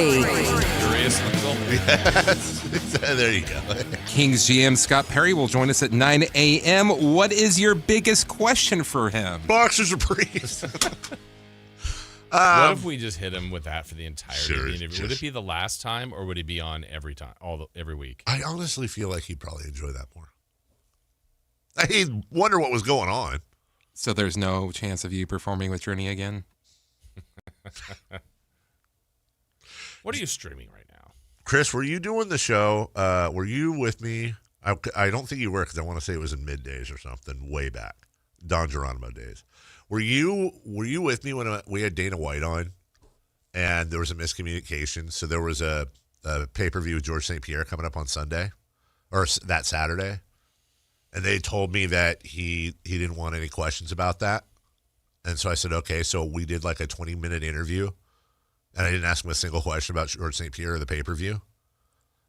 And then Dave Schaller, who now works for the Sixers, but at the time was the UFC guy, their PR guy, calls me. And we have a screaming match afterwards because he wants to know. He said that Dana only wanted questions about the pay-per-view on Saturday.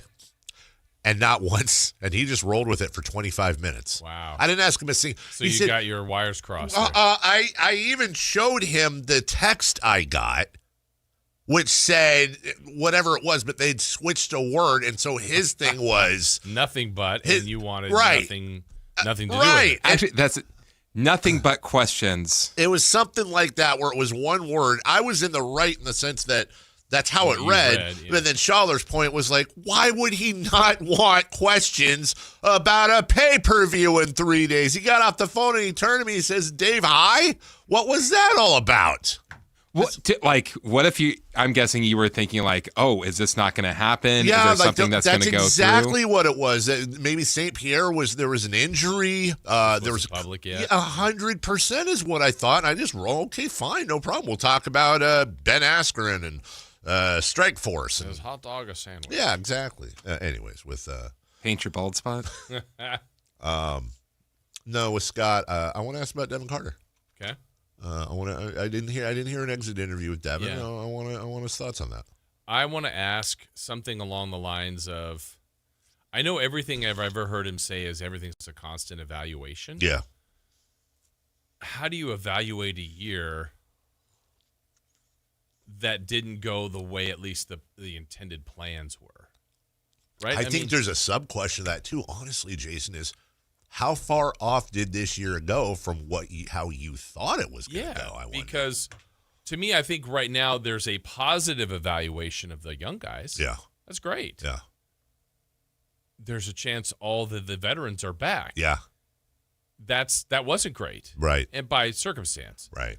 So, I mean, he'll say it. Others said it. Doug said it. The logical thought was they were starting Sabonis, Keegan, DeRozan, Levine, Westbrook, or Schroeder. They didn't even have that. They didn't have any of that. So that's what you were hoping to evaluate. And then how do you evaluate Doug? Right. And I think I heard him say yesterday in his exit, and Scott Perry yesterday was talking about what he was really, where Doug really shined was his coaching of the younger players. Yep. That's great. But, yeah. It'll be interesting to hear him talk about that. We'll take a break. We will hear from Doug Christie's comments yesterday. We'll do that at 8:28 when we come back. We start the Guest-a-Palooza. Remember, we got Sam Amick at 8 a.m., Scott Perry at 9 a.m. But coming up next, he's good at business, Kelly Brothers, after this. What's the biggest area of need right now for the Kings? How aggressive will the front office be in the draft and free agency? Tune into the Carmichael Dave Show with Jason Ross, Thursday morning at 9 a.m. to hear Kings GM Scott Perry break down the start of a pivotal offseason in Sacramento. Your exclusive home for Kings basketball. Sactown Sports 1140. This is the story of the one. As a procurement manager for a hospital system, she keeps every facility in her network stocked and ready. That's why she counts on Grainger to be her single source for thousands of products, from disinfectants to lighting, air filters, and more. And with fast, dependable delivery, Grainger helps her keep every facility stocked, safe, and running smoothly. Call 1-800-GRAINGER, click Grainger.com, or just stop by. Grainger, for the ones who get it done. Breaking news for your home. Way Day. Wayfair's big sale is almost here, and you can score the best deals in home. Like up to 80% off everything home. Yes, you heard that right. 80% off with free shipping on everything. Plus surprise flash deals all Way Day long. We're talking outdoor furniture and essentials, rugs, and more. All at Wayfair, and all up to 80% off during Way Day. Shop Wayfair's Way Day from April 25th through 27th. Wayfair, every style, every home. A's fans, the 2026 season is here, and single game tickets are on sale now. Be there for an exciting season, packed with theme days, giveaways, and fireworks nights, including bobbleheads, jerseys, hats, and much more. And getting in is easier than ever. Tickets start at just $8 for select April and May games. From opening day to unforgettable summer nights, there's something for everyone at the ballpark. Get your tickets today at athletics.com/tickets and be part of the excitement this 2026 season.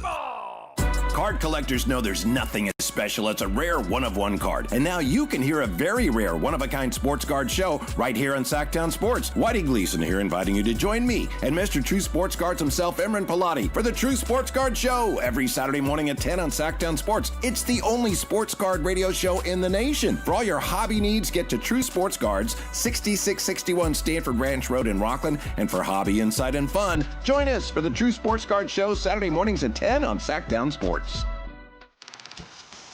Joining us now on Sports Sense, certified financial planner Kelly Brothers. Kelly is an advisor with CapTrust, one of the nation's largest registered investment advisors. CapTrust counts among its clients numerous pro athletes and pro sports franchises, but most importantly serves many Northern Californians through comprehensive financial planning. Here's Kelly Brothers.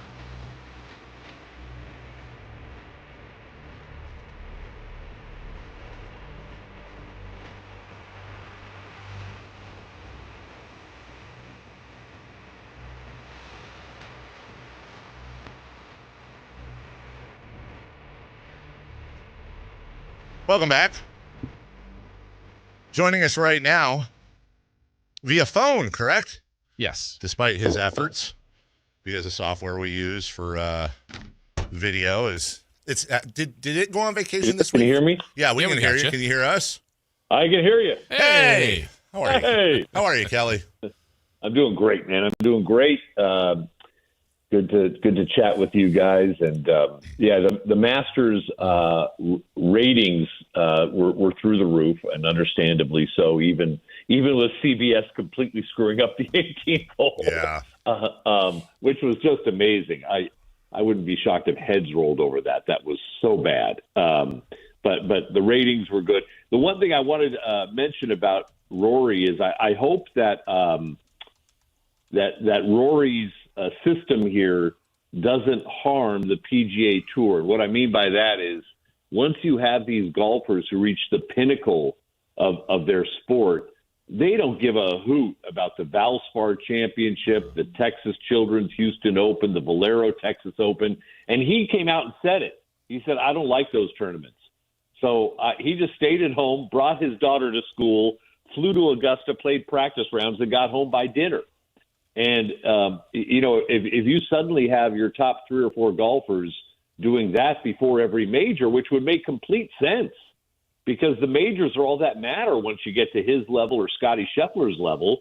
That's not great for the tour, obviously. Yeah, and you mentioned their ratings; they had to be through the roof because of the play. One, I mean, first and foremost, and what most of Rory's work was done really on Friday. He had the big lead, only to lose it, which brings in drama. To have Scheffler screaming up the leaderboard, to have Rose maybe winning his first. Cameron Young, what he was through. The tournament was great. As far as the ratings go, Kelly, though, can you expand on that, like kind of what they were able to get out of that weekend? Well, they were the highest ratings in 11 years, which is pretty good in our fragmented world. And viewership peaked Sunday at about 20 million. Oof. So, which is a great number. You're right. And I think it helped. I think it helped Rory that he spit the whole thing up on Saturday. It meant that he could enter Sunday like, I got to go out and win this thing. There's a prevent defense is not going to work at Augusta National. And so it kind of helped him. But, viewers responded, and total viewership was the best, depending on which day and what metric you look at, anywhere from 11 to 16 years, the best in that time period in terms of ratings. And you're right, Scotty Scheffler just kind of powering up the leaderboard certainly helped keep some people engaged. And, Justin Rose had his shot and sadly, couldn't close the deal. But CBS, though, they got to look at themselves with that 18th hole. For a broadcast organization that's owned an event for so long, that just felt like amateur hour. And I'm sure they're going to rethink things there. Well, when I saw the ratings headlines, I had to triple check, because what that's saying is that the final round of the Masters on Sunday was rated higher than Tiger Woods' in 2019. And I thought that had to be a typo. That there's just no way in hell that you would have better ratings this Sunday than you did for Tiger Woods and everything. But it's right. That's where we're at, Kelly. And honestly, to your point about them missing it at the 18th hole, and then I know we got to move on here. There was somebody got a hold of the broadcaster rules, or at least most of them, and some of them we know, but I thought some of them were actually a little bit interesting. We know that fans are not referred to as fans; they're patrons. Rough is not the rough; it's the second cut. Not a sand trap; it's a bunker. The driving range is the practice facility. The back nine is the second nine. And you don't refer to it as the course or the golf course. It's the Augusta National Golf Club, and they are encouraged to use the full name. There are no twosomes. There are only pairings. There is no fourth round. There is the final round, and broadcasters are prohibited from mentioning event sponsors in coverage, also prize money in coverage. And there's more than that, but kind of interesting how the Masters is very unique in how they have complete control over everything involved. And really, when you think about not just that, but the golf club admission itself, or the almost mystical membership rules, it's kind of interesting, Kelly, and very, very unique to any other sport. No, it is. I mean, their brand control is unparalleled. The way they control who they are, what words can be said about them. Was it, correct me if I'm wrong, wasn't it Gary McCord referred to bikini wax on the green and suddenly was no longer broadcasting the Masters. Yeah, Jack Whitaker also was banned for 6 years after referring to the spectators as a mob. Wow. Yeah. And McCord said the greens were like they had bikini wax on them. And whoop, you don't see say you later. it. See you later, mustache. So that's the PGA and everything else. They might be calling it not the Live Tour, but the Dead Tour soon with everything going on. Right. Well, one other metric, Dave, just for context, I told you they peaked out at 20 million on Sunday. Yeah. To show you how strong the NFL is, the NFL averages about 18.5 million per game. So and this is the best in years for the Masters, the number one tournament, and they peaked out at 20. That just shows you how strong the NFL is. You're right. Liv is on the ropes as far as anyone can tell with, just the defections of Brooks Koepka, Patrick Reed, and the loss of never able to find their voice in the United States in terms of getting any sort of an audience for their kind of new vision of golf. And the word is that there was a big meeting yesterday. It's the Saudi fund that is thinking of pulling. I think they already invested $5 billion into Liv. I think that's the number. But they're because of what's going on in the Middle East, they got issues. They have a lot of their oil is stuck right now. So they held a meeting and said, how much more money are we going to put into this? And so they have a tournament this weekend in Mexico City. It looks like that is going on. But all the executives were pulled to some big meeting yesterday, and it looks, by all accounts, it looks like they're considering pulling funding, which could be the end of Liv.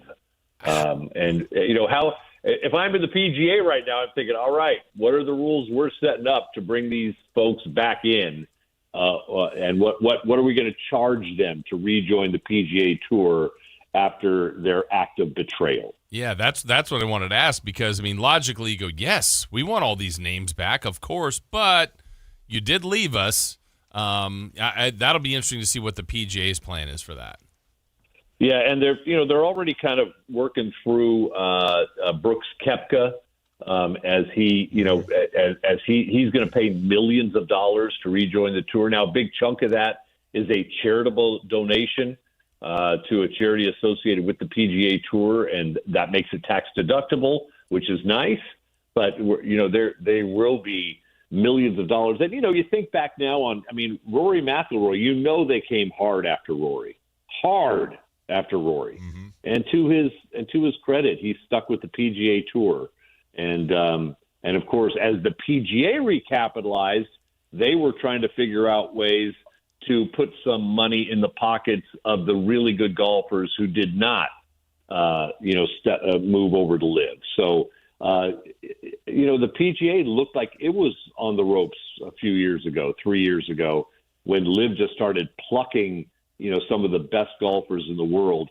But, not only have they not found their voice, but these golfers really haven't done squat since they joined Liv in terms of the majors. That's the interesting part, is that you look at a guy like Cam Smith, for example, who would just look like he was on the way, and he's not the same. Jon Rahm, Dustin Johnson always looked like he didn't give a crap, but now his stats back it up. Honestly, looking at the rosters, I don't know that there's that many, Kelly, that the PGA cares about. Bryson DeChambeau is the golden goose, no doubt about it. That he and Jon Rahm are the two, I think, that the PGA would salivate for coming back. But a lot of Mickelson, Garcia, nobody cares. Nobody cares.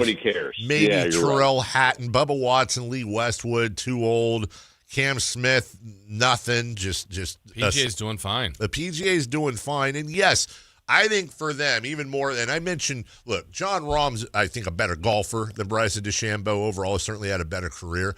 But I think where the PGA, I think they've always looked at, more than probably anybody, including Koepka, I think Bryson DeChambeau and what he's done off the course with YouTube and his channel, he's reaching, I don't want to compare it to Tiger Woods and reaching sections of society that golf wasn't necessarily very open to before. That's far more important. But in a second cousin of a way, DeChambeau and what he's doing off the course with his videos, he's reaching a youth group that the PGA struggles to get into. So it'd be really curious to see if they bend the rules at all, Kelly. I imagine everybody's going to have the Brooks Koepka, Patrick Reed rule slapped on him.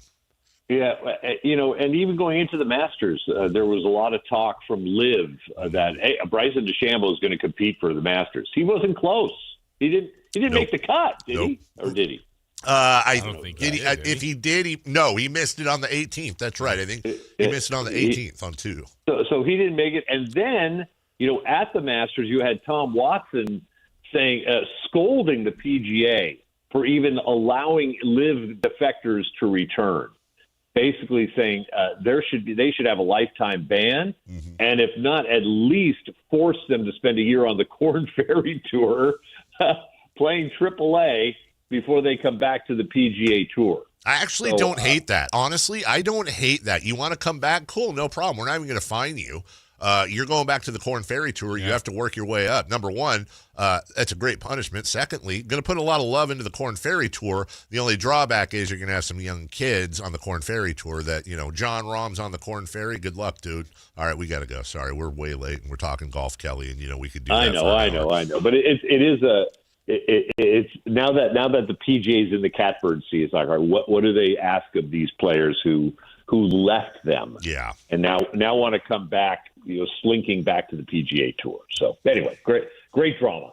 You're always good with financial drama as well. We appreciate you bringing it up, and we'll talk to you next week. Thank you, brother. Thanks, man. God, I hate when I call him brother because it's like his last name's Brothers. It doesn't make a lot of sense. We'll take a break. When we return, those live talks are swirling all over the place. Also, how jacked up and stupid is the MLB Players Association right now? My God, what a stinking mess. We'll talk about it next. The only place you'll find Keegan Murray is Sactown Sports. Out to Keegan Murray, straight away for 3, and Keegan knocks down the triple. Hey Sacramento, it's Keegan Murray, and you're listening to the home of Sacramento Kings, Sactown Sports. Your local sports leader.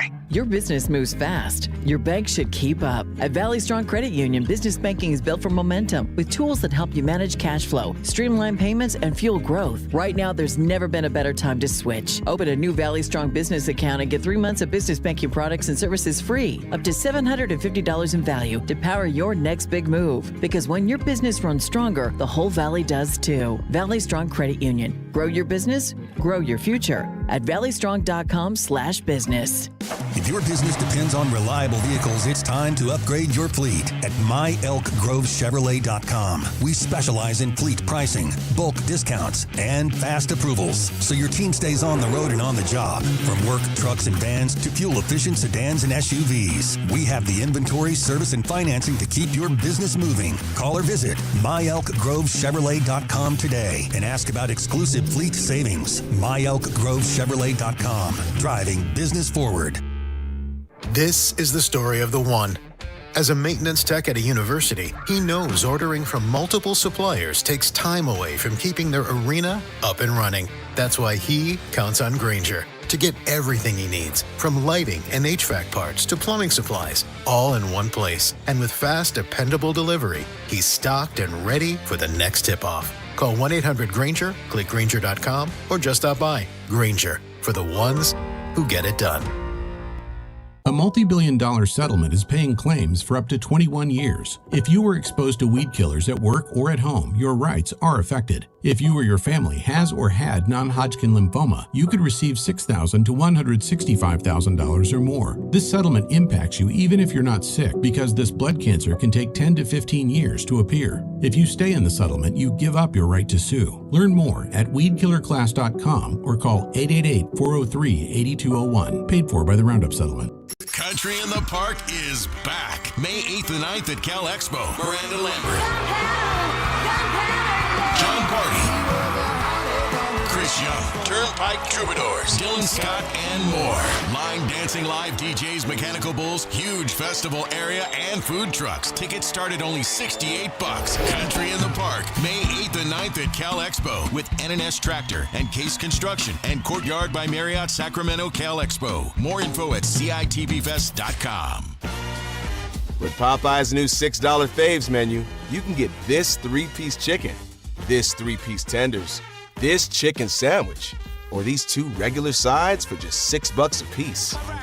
I know you can't see what I see, but trust me, those bold Louisiana flavors look so good, you might just have to get them all. Now there's an idea. Love that chicken from Popeyes. Limited time at participating U.S. restaurants. Price may vary. Terms apply.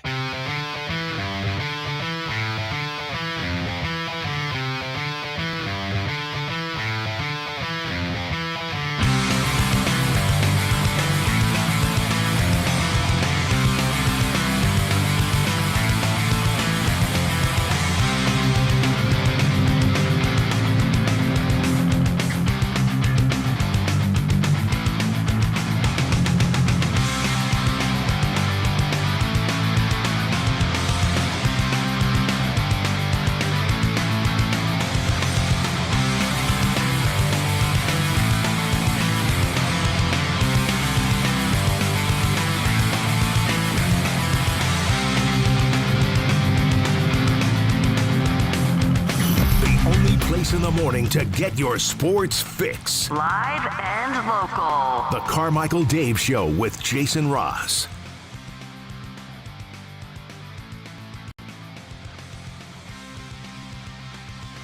Charles Barkley really said the Clippers weren't contenders. Well, let me tell you something, Manuel.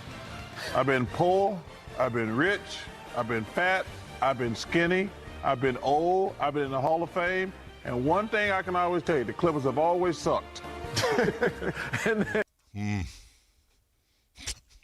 Okay. Oh, Charles. By the way, I'm just talking about, I don't care what Charles looks like, but I'm good with him stopping the weight loss now. Getting too much now? Yeah, always the caveat, you know, obviously unless it's a health thing, but yeah, like Charles is always, he's not the rebound. He's the round mound of rebound. Yeah. Even when he was playing, Chuck wasn't an Adonis. He was, wasn't Jokic squishy. Yeah. Also, did you happen to catch the trailer for Fokker-in-Law coming out November 25th, starring Ben Stiller, Robert De Niro, and Ariana Grande? Yeah. Weren't you a fan of those movies? I didn't see all of them. So really? I'm saw surprised. The first one. Yeah, I think I did see the first one. Yeah, I don't know even how many there are. At least 2. 3? 3. Okay. And now 4? Yes. I guess I saw Kind of makes it a franchise. Yeah. Got to catch up. The Fokker universe. Yes. So you got the whole live thing. That's sounds like they're going to play this season, but I'm less interested because the live thing has been weird. It's never been into it from the get-go at all, and it. I don't know that it had to be that way. Like, dude, if they had just go to 4 rounds, don't wear the shorts, get the music. I understand they wanted to disrupt and be different, but most importantly, someday somebody's going to do a documentary, a movie, a long-form article or whatever, because I don't know and I can't explain it. And I know I'm playing with fire here, but Live has gotten weirdly political. It's political. And when I look at Live versus PGA fans, there is a high percentage of a certain politics on the Live side versus the PGA side. And let's be honest, golf is largely over the years leaned one side more than the other, but it's seeped in there somehow. I don't get it. That being said, I've said since the start of the whole Live thing, the biggest mistake they made is how do you have Bryson DeChambeau, John Rahm, Phil Mickelson, all these guys, and you don't have a good TV deal? Right. You're watching what, at 3 a.m. on the CW? Or not watching. Or not watching at all. If you had Live on, and by the way, with all the want and need and the obsession these networks have right now with sports programming, They're obsessed with news and sports because you don't fast forward through live sports, through the commercials. You got to watch them. Advertisers pay more money, et cetera, et cetera, et cetera. How did they not come up with the idea, okay, let's get a deal with Sky Sports in the UK for the Europe stuff and the Asia stuff. Let's get a deal with Fox and their networks perhaps over here, or the streaming, hell, Netflix. Who's looking for life? How in God's name do you invest $5 billion and you have that kind of talent behind you and you just, here's the product. Right. Is the product good? Nobody knows. Why does nobody know? Because you can't watch it. And what have we talked about with golf programming many, many times? That is middle-aged dad central, where you want it on in the afternoon. And I got to be honest, dude. Early on, especially when the curiosity factor was there, but even not. If I'm flipping around on a Saturday or Sunday in whatever part of the year, there's very little on, and I see, hey, Live Golf, 1 p.m. on ABC, I don't know, whatever, ESPN 3. I'm watching golf. They're all better than me anyway. I'm watching golf. Mm-hmm. I've watched LPGA. I've watched the Korn Ferry. I've watched the DP World Tour. I'll watch it. Especially with guys like John Rahm and Bryson DeChambeau and all that. And if I'm Greg Norman and I coordinated this whole thing, and I got $5 billion deep in the PIF, that fund, mm-hmm. I'm nervous right now. I'm not feeling great. It's and I'm not implying any of where you think. I'm saying I'm just, as a business, I'm nervous, man. That's the guy that's not. I think Phil and I think Phil Mickelson and Greg Norman above all. Those are the two. Like those are the Benedict Arnolds that will never be. Well, you're never seeing them doing anything PGA again, unless PGA just says maybe they do a sweeping reconciliation or whatever. Where I don't know if they do that. Everybody's got to come up with this amount of money and and we all have a nice big we all go to Joe's Crab Shack. Fun. Why they sponsor? Well, that's actually a great question from Family Schlegel 22 on the chat. Are you watching Live Golf over Shawshank? That's honestly You're that's not. that's You're watching Shawshank. No, you know what? Depends on which part. Yeah, if it's like the very beginning, I'm not. But I honestly don't think they show the beginning of Shawshank. Yeah. Well, there's also really not that many slow parts. I mean, I don't know. Wherever you pick it up, it's kind of worth watching. I think they always. Dave thought he was watching golf this day, but he ended up watching me, his old friend Red. Andy Dufresne. I honestly, if they had a course at Ziwatanehu, I'd be there. Yeah. Oh yeah. I honestly How think. do you find that rock? The rock under the oak tree. I mean, he said go dig it up, but there's a lot of stuff there. Also, how did nobody else find any of that? Are you just gonna go grab a random rock in a wall? Andy Dufresne escapes. He's got to get across the border, but he's gonna make a detour up to Buxton. Yeah. And do all that crap. And write the note to Red, but Red gets there and then meets him on the beach. Like, hey, there you are, just working on this boat. But what if he doesn't make it? It's just there forever. Yeah. No, what if Andy doesn't make it? That's why he has to leave it. Oh, you mean like he doesn't survive? Yeah. Like out in the real world, you mean? Yeah. What if he gets caught again? Then Red could still find it without Andy. Yeah. Or someone else. I read once a alternate ending to, or somebody did a big long form piece on the end of Shawshank Redemption and the implications, and their thing was that Red and there was more to Andy and Red's friendship than met the eye. In that kind of way? Mm-hmm. Oh, mm-hmm. That was the alternate ending? Whole thing on that. Look, here's all I got to say. First off, don't care. Secondly, I truly don't think TNT or TBS or whoever shows Shawshank. I think they literally start it. I have a theory. They start at 30 minutes. And think about it. Everybody out there, think about it right now. That's what I'm saying, dude. This is one of those butterfly effect thingies or whatever they call it. The Sinbad, whatever. Like, think about it. Mandela effect. Mandela effect. Think about it. And it's not. How many times have you seen Shawshank on TBS or TNT on network television? Now, do you remember, try to remember rolling in there in the beginning. I don't think I have ever turned it on a network and seen Andy out of prison in the beginning. I don't think I've seen it. It always picks up that he's either talking to the one other prisoner guy with the blonde hair. This is Alexandria dumbass, or it's either that part or it's the when he's in the hole. Yeah, it's never the beginning. It's never the first half hour. It's the same corollary with the Family Ties theme. Everybody knows the sha-la-la-la. Nobody knows how it begins. That's why we're in a simulation, dude. We'll take a break. When we come back, Sam Amick of The Athletic. I'll ask him. Yeah. Along with this LaMelo Ball stuff and all things great and small. We'll talk about it all with Sam next.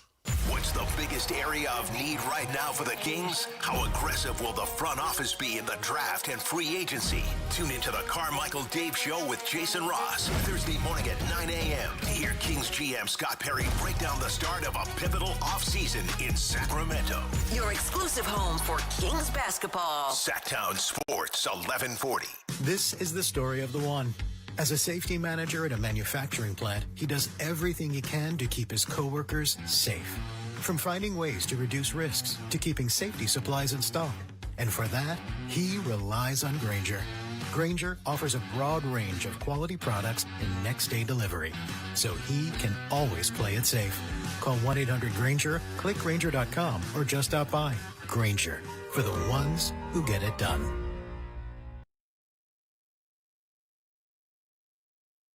What's up? We're talking to Chad Hoblett, Dodge Chrysler Jeep Ram in Woodland.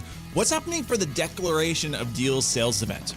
There's no better time to upgrade to a new 2026 Ram 1500 Crew Cab with some of the best fuel economy numbers in the segment. Right now, you can save up to $15,000 off MSRP and get 2.9% APR with no payments for 90 days. Wow, that's like savings on savings on savings. The price of gas has people rethinking what they're driving, and Ram's up to 25 MPG is a win. Plus, thousands in savings with 2.9% interest. Now really is the best time to buy a new Ram truck. Search, select, and save through our whole inventory at HoblettDodge.com. Nobody beats Hoblet, period. 15,000 total net savings includes dealer discount and factory rebates. Discounts may include 1,000 Hoblet trade-in assistance on eligible trade, 1,000 Hoblet business owner bonus with proof of ownership, and 500 on-the-job upfit with eligible upfit. 2.9% financing for 72 months through Stellantis for well-qualified buyers. $15.15 per thousand borrowed. Deferred payments available on approved credit. Interest accrues from data purchase. Cannot be combined with certain incentives. Excludes Ram 1500 ROH and Tungsten models. 25 MPG based on EPA published rating. See dealer for details. T-Mobile has an exclusive bundle for customers 55 and up. I'm Sarah Bowl. Yeah, I'm Frank Bowl. A reliable network is key for us. And with T-Mobile, it's been wonderful. And going to the 55 plus plan saved us so much money. A lot. And that's important. Trying to keep costs down. The home internet's been perfect. It's fast, it's quick. The setup was so easy, it took less than 15 minutes. It was like, ta-da! If you want simplicity, coverage, reliability, you want the whole package, T-Mobile has it. Right now, T-Mobile customers 55 and up can get 2 phone lines on America's best network, plus America's fastest 5G home internet for just $30 each.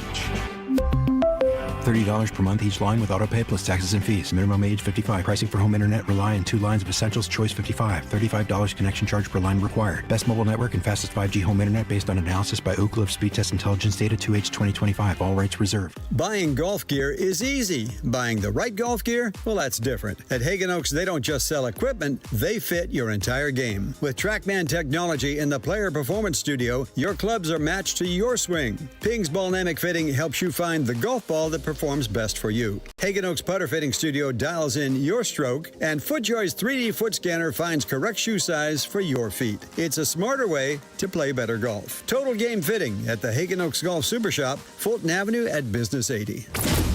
KHD1 Sacramento, KYMX HD3 Sacramento. From the Power Business Technology Toshiba Studios. Sactown Sports 1140.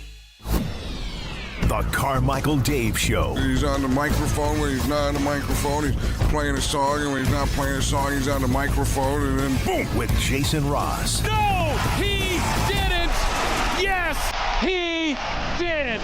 Call or text at 916-339-1140. It's the Carmichael Dave Show with Jason Ross on Sactown Sports.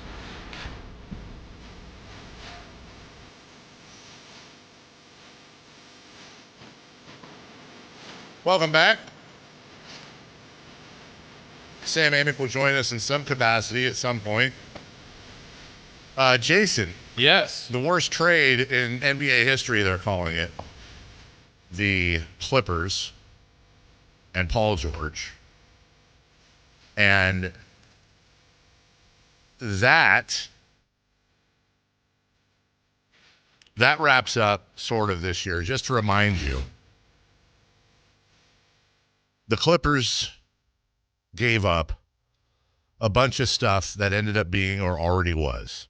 Shai Gilgeous-Alexander, Danilo Gallinari, Trey Mann, who was a first-round pick, Jalen Williams, first-round pick, Dylan Jones, first-round pick, Miami's number 15 last year, pick swap at number 24 last year, and then one more first-round pick this year. That's what the Clippers gave up for Paul George. Who is now in Philly. By the way, Sam Quinn reminds us that while the Paul George trade officially completes after the lottery pick, the Clippers will send the Thunder in June.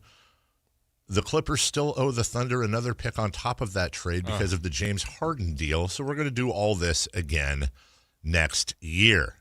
With the Clippers losing yesterday, that pick is now number 12. With a 7.1% chance to move into the top 4. How about that?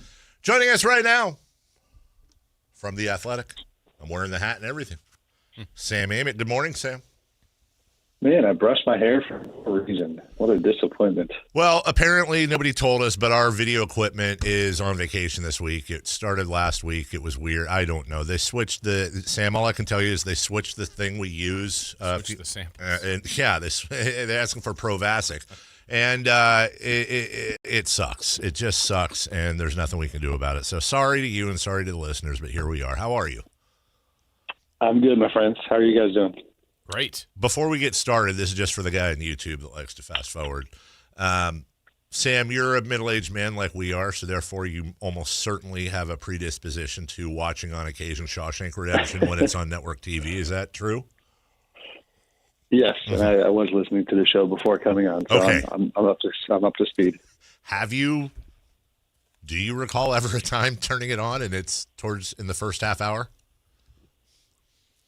Oh, that's a good point. No, it's always like middle or back end. Yeah. I think there's a real thing here. That is a real thing. Well, and I thought you were going to go the other route, which I'll quickly share, not to tick off the YouTube guy, but like I'm not a golf guy. But I laughed when you talked about, because I am middle-aged at this point, sadly. And it's true.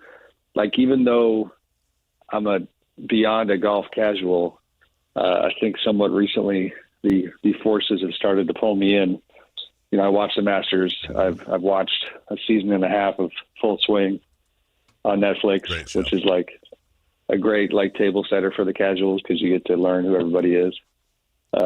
So I was enjoying your golf discourse as well. Well, and my theory on that too, I have all these conspiracy theories, and then we'll move on, YouTube guy, but is that because in this day and age of programming and networks and how you don't fast forward through sports and news commercials, I think they purposely make the broadcast to put middle-aged men to sleep while watching it so that they get all the credit for the commercials that run. When you think about the soft music, how the announcers talk, it's all very geared towards Saturday or Sunday afternoon couch snoring.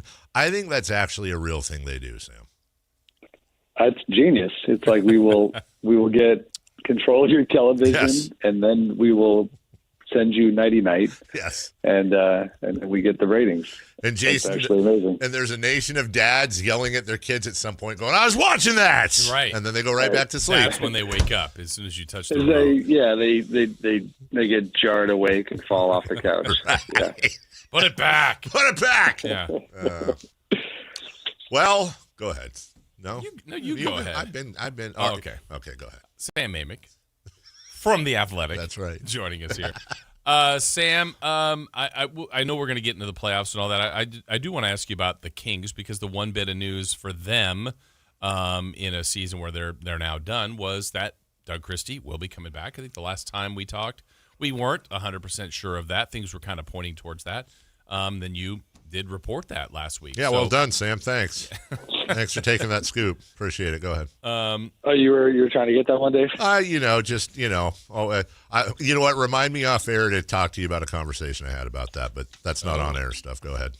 Okay, fair enough. Yeah. Yep. I don't even know what my question was anymore. Sam, your thoughts. Your thoughts. Yeah, it's not surprising. I do understand. I mean, I guess to me, the short version of it is, there's a couple layers to it, but certainly I think the biggest one is that, let's say this season they had made big moves at the deadline, shed money, let's say every single young player showed out, and it was like, wow, the Kings are on the brink of competing. Then I think, the scrutiny would have been different. Doug had scrutiny on him, and he has to some degree, but it just would have been a different evaluation process. My understanding is an acknowledgement that the roster obviously still has a lot of work to do. Whether down the road, whether they quote unquote level up on the coaching front, or Doug proves himself and coaches his way into picking up the third-year option, or maybe getting a new contract down the road, now is not the time for that decision, was essentially the framing. Beyond that, certainly some positives when it comes to their opinion of how he worked with some of the younger players, managed some of the older players. Not stunning, but I mean, on the macro, it's not a great sign, because I think it just, again, it's not nothing against Doug, but it reflects that the plan is moving more slowly than they had hoped. There's much work left to do. So I don't know if they would love that framing, but that's at least part of it. Oh, it's interesting. Let me be a paid shill here for a second and get in front of the Kings, but it's interesting you say that, Sam. I'm not saying you don't have a point. I felt like it was one of those, okay, well, this team stunk and was injured all over the place, and it probably stunk before that. And I should have mentioned the injuries, no question. And they developed, there were some good, Max Reynaud, second-round pick, that type of thing, Cardwell. There were some development bright spots. I'd remark that I kind of thought one of the best things about Doug was what didn't happen. There wasn't a lot of, we had more, this. There was more discontent and more camps factioning out under Mike Brown in that last year. You didn't really have much of that this year, at least that I'm aware of. So why pay a coach 2, 3, 4 times as much as you're paying Doug to come into year 2 of what's essentially a rebuild year anyways? Yeah, I don't know that you and I are saying things that are that different, Dave, to be honest. I mean, the rebuild part at the end is what I'm saying. Yeah. But I don't know. I'm not trying to be the negative Nancy guy, but it's the part you're alluding to about lack of drama, this and that. Well, there's also a media component there. There was, myself included, almost no interest in this team this year. They're just kind of a forget about them unless something goes crazy type of thing, because there's nothing happening here, if that makes sense. Yeah. Last year it was, okay, what happened to the Beam team? Where is the relationship and the dynamics between Mike Brown and his guys? Because that was a storyline that the fans had hoped would continue longer than it did. So to me, that part is just apples to oranges. There were times that you would I mean, there were, certainly hear about veteran frustration and this and that. So, I mean, I think there probably was a little more than meets the eye on that front. But, yeah, I mean, they're just, they got to work on the roster first. And there's a good partnership between Scott, Perry, and Doug, certainly. Yeah. And you are correct that they absolutely think that he did not get a completely fair shot when it comes to the injuries. And really, like, even beyond the injuries, it's just like the evaluation process. If this guy had more time, what kind of a head coach would he be? There was obviously enough there for them to continue, and not enough there for them to say we've seen enough. Sam, the roster overhaul part obviously proved at the trade deadline to be difficult to move some of the veterans. They still kind of have the same dilemma, if not even more challenging, because if there was a bright side at the end of the year, it was the young guys played pretty well. So you'd like to implement them a little bit more, but there's a theory out there you could have a lot of your veterans right back in the mix. How challenging will that roster, attacking the roster and changing it a bit for Scott Perry be? Yeah, I mean, it's picking up right where they left off at the trade deadline, which maybe there's a little bit of, momentum or kind of things you can build on there from different talks with different teams. But it's still very challenging. I mean, as I tried to write that fairly short story the other day, it just struck me that it was like, man, like I know these plot lines well, like Zach LaVine, likely to pick up his player option. Now, I was admittedly a little surprised the other day when he said something about how he had to decide kind of what matters to him, which is, you're not getting any younger. Do you want to compete right now? But, his camp has consistently indicated a plan to pick up that option. If he doesn't, we all know like that it's nothing against Zach. They would be ecstatic, like to get that money back. Domantas Sabonis, the Toronto talks were pretty real last time around, but, here they are in the playoffs. How do they see Domas, now versus February? The DeMar DeRozan question with his partial guarantee next year, what happens with DeMar, Malik, it's all the same stuff. They just got to find a way to get flexibility. And I even wonder, and this is just not any conversation I've had recently, but like go back to the trade deadline as far as like the Kings possibly taking swings, like the Ja Morant idea was definitely a real thing that they kicked around. So, that type of stuff they're going to be diving right back into, but it remains one of the tougher roster rebuilds in the league. The one name he didn't mention is Russ Westbrook, and in the exit interviews, Russ, I'm paraphrasing both sides, but said, "Hey, if they want me back, I want to be where I'm wanted." And Scott Perry said something like, "Hey, Russ is welcome with me anytime." It certainly sounds like both would welcome a return, but you have any thoughts on whether or not that happens? That question in a while. I did see the presser. Wouldn't shock me for him to be back.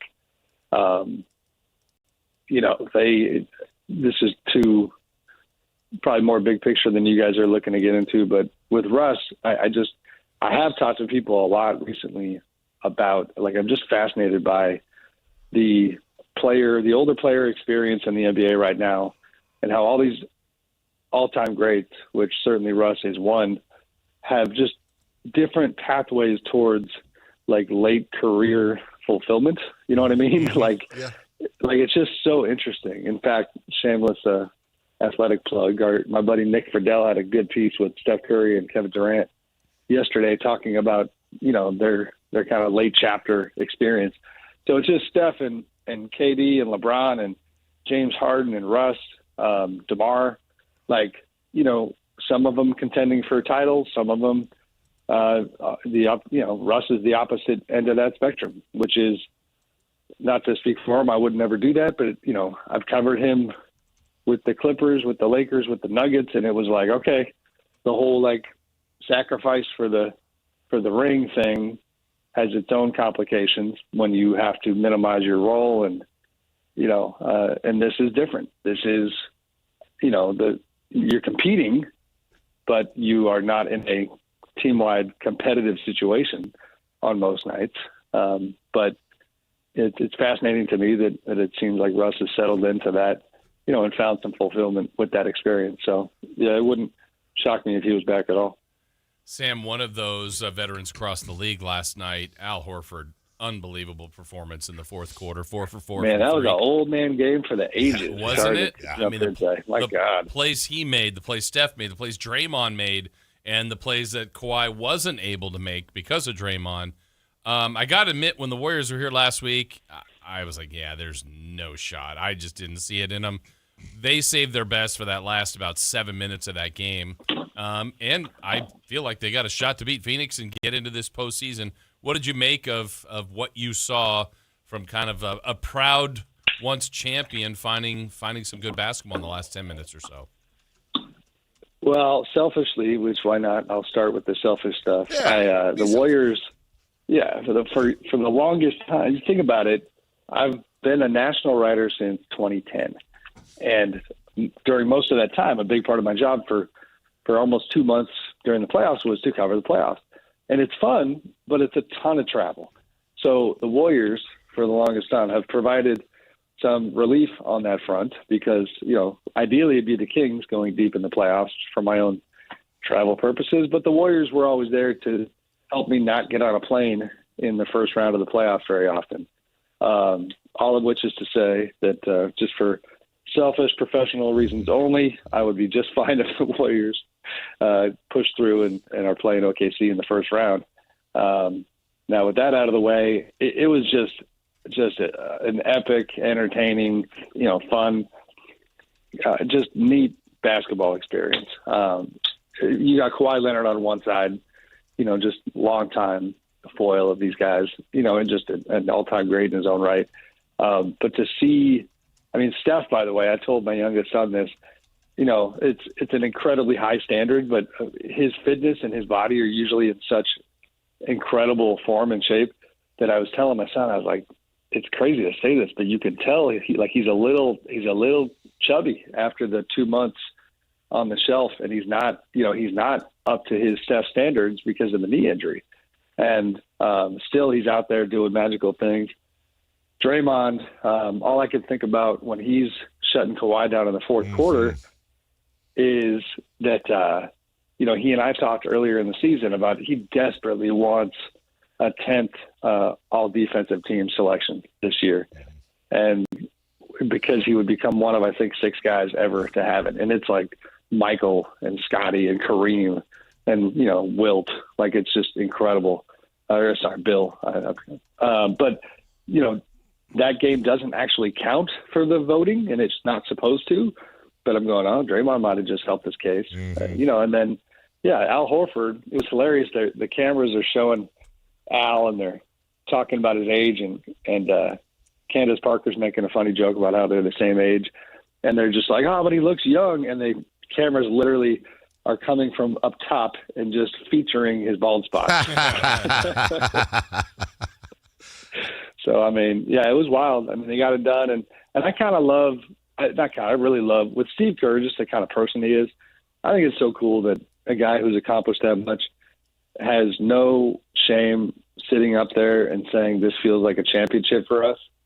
You know what I mean? Like, it's corny and it's, obviously not, there's plenty of people that go, oh my God, you won one playing game. You might be out in 2 days. And he's like, I don't care. These are my guys. And that was fun. And that's what sports is. So I thought it was cool. Sam Amick joining us, kind of dovetailing off of that. I am curious because you do a lot of travel in your job. I'm just guessing that the Athletic lets you hold on to the points. So I'm going to guess again also and say, whoa. Going into secret territory here. Hey, look, I don't blame you. And I'm guessing you're a Southwest guy because of where you generally fly. Have you given much thought with the baggage rulings and the different changes to getting off of Southwest and maybe going to another American carrier? Look at you. I'm not. If I play this right, can I get like a Southwest sponsorship? Yes. Yes, I've thought about it. Yeah, got to do it. Let's say me and Southwest are in the Doug Christie stage. We are. We're evaluating. Yeah. The only workaround that I that has been pretty good is this, and now your YouTube guy is going to hate us, is that if you're A-list with Southwest, they are still giving you a fair amount of perks that make it pretty palatable. You can make your seat better within 2 days of your flight. You get free bags. So I do have enough status with them that it's been fine so far. But yes, I have pondered it. Mr. Travel reporter here. Give me that $10 bill. I told you I could get him to say he's an A-lister. Yeah, I told you. I said to ask. What? Is that what happened? No. I do. My real question, that's not a fun curveball, is LaMelo Ball. And I don't know how much you've been diving into that. I know you know about it, but I was very upset this morning, not just at that play, and it's so hard to prove intent, Sam, but also the fact that I'm sure you've seen the video of LaMelo Ball reaching out and tripping Bam Adebayo earlier in the season in a game. And coincidence. Total coincidence. So the fact is, I'm willing to say, Sam, I'm going to take a stretch here. I'm going to say, when the guy that scored 80-something points earlier this year and the best player on the Heat leaves early in the game because he was tripped by LaMelo Ball and it goes to overtime, I'm just going to say that cost them the game. I think that's fair to probably guess at. And by them upgrading it to a flagrant 2, by them fining him 35 plus 25, 60 grand for the incident in the post game as well, they're acknowledging, I think, there was some sort of intent. We did the math. A $60,000 fine for LaMelo Ball is the equivalent of, I think we said, an $80 fine for somebody making $75,000 a year. In other words, nothing. And it's probably a write-off. The NBA, I don't know who the hell is making the decisions at the NBA PR world this year, but hell, would the NBA have been better off saying we didn't find anything chargeable rather than not suspend the guy at least a game? Yeah, I had the same thought. That guy who I like is now in charge of that department in the league. It's James Jones, former player, former union executive, player director, and now kind of the top cop with the NBA. It's not a unilateral thing, but he leads that department. And I'm with you. It was a terrible look. I honestly, if I didn't have too many other stories on my plate right now, I contemplated sitting down and writing a few words about LaMelo, because we joke about the old heads and this and that and middle-aged guys watching golf. I felt like a dad watching the LaMelo stuff. Man, you need to stop. This is and we need to call it out. That was crazy what he did to Bam. By the way, not even funny. Did you see him punch the hell out of the team mascot in the celebration? Yeah. He was happy, I guess. I don't care. Honestly, this is my only mascot experience that is remotely close to this is when Conor McGregor literally put the Heat mascot in the hospital during the NBA Finals a couple of years ago. I don't know if you guys remember that, but I learned a thing or two, and I'm not even trying to be funny, about how, guess what? Those punches hurt through the costume yes. too. And I bet you whoever was the mascot was not happy and might have been injured.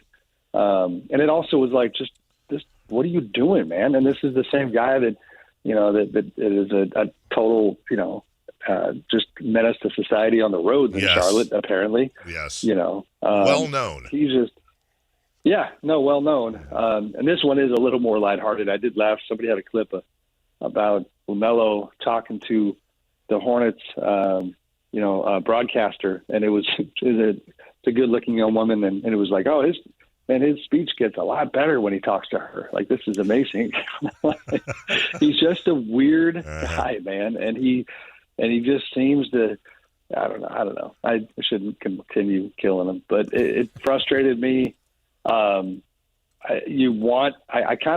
was actually enjoying the fact that the script had been flipped on the LaMelo experience. No, you can play winning basketball with LaMelo, and I have learned from smarter basketball people who I talk to about LaMelo. They're bro, even when he's 2 of 16 from 3, that gravity is crazy, and it is changing the offensive, playing board. And so it should have been, just an ascent of LaMelo Ball, and unfortunately, we're kind of left with a mixed reaction experience. I will say that playmaker chain was pretty cool with the video on it. Yeah. That was actually really cool. But is he an A-list? It was cool when it's on LaMelo. They put it on Steph, and I was like, okay, he's too old for this. All right, that's the segment now known as the AAA. Amick, athletic, A-lister. We'll do that every Thursday. Every Thursday. Hey, Southwest, call the station, get my number. That's right. Thanks, brother. We'll talk to you next week. All right, guys. Be good. See ya. That's him. Amick will take a break. When we come back, hey, Doug Christie spoke yesterday. We're going to hear from him. And then don't forget, in about 34 minutes, Scott Perry joins us, probably by phone. We'll see what we can do as we talk to the Kings GM and give him his exit interview. We'll do all that next. What's the biggest area of need right now for the Kings? How aggressive will the front office be in the draft and free agency? Tune into the Carmichael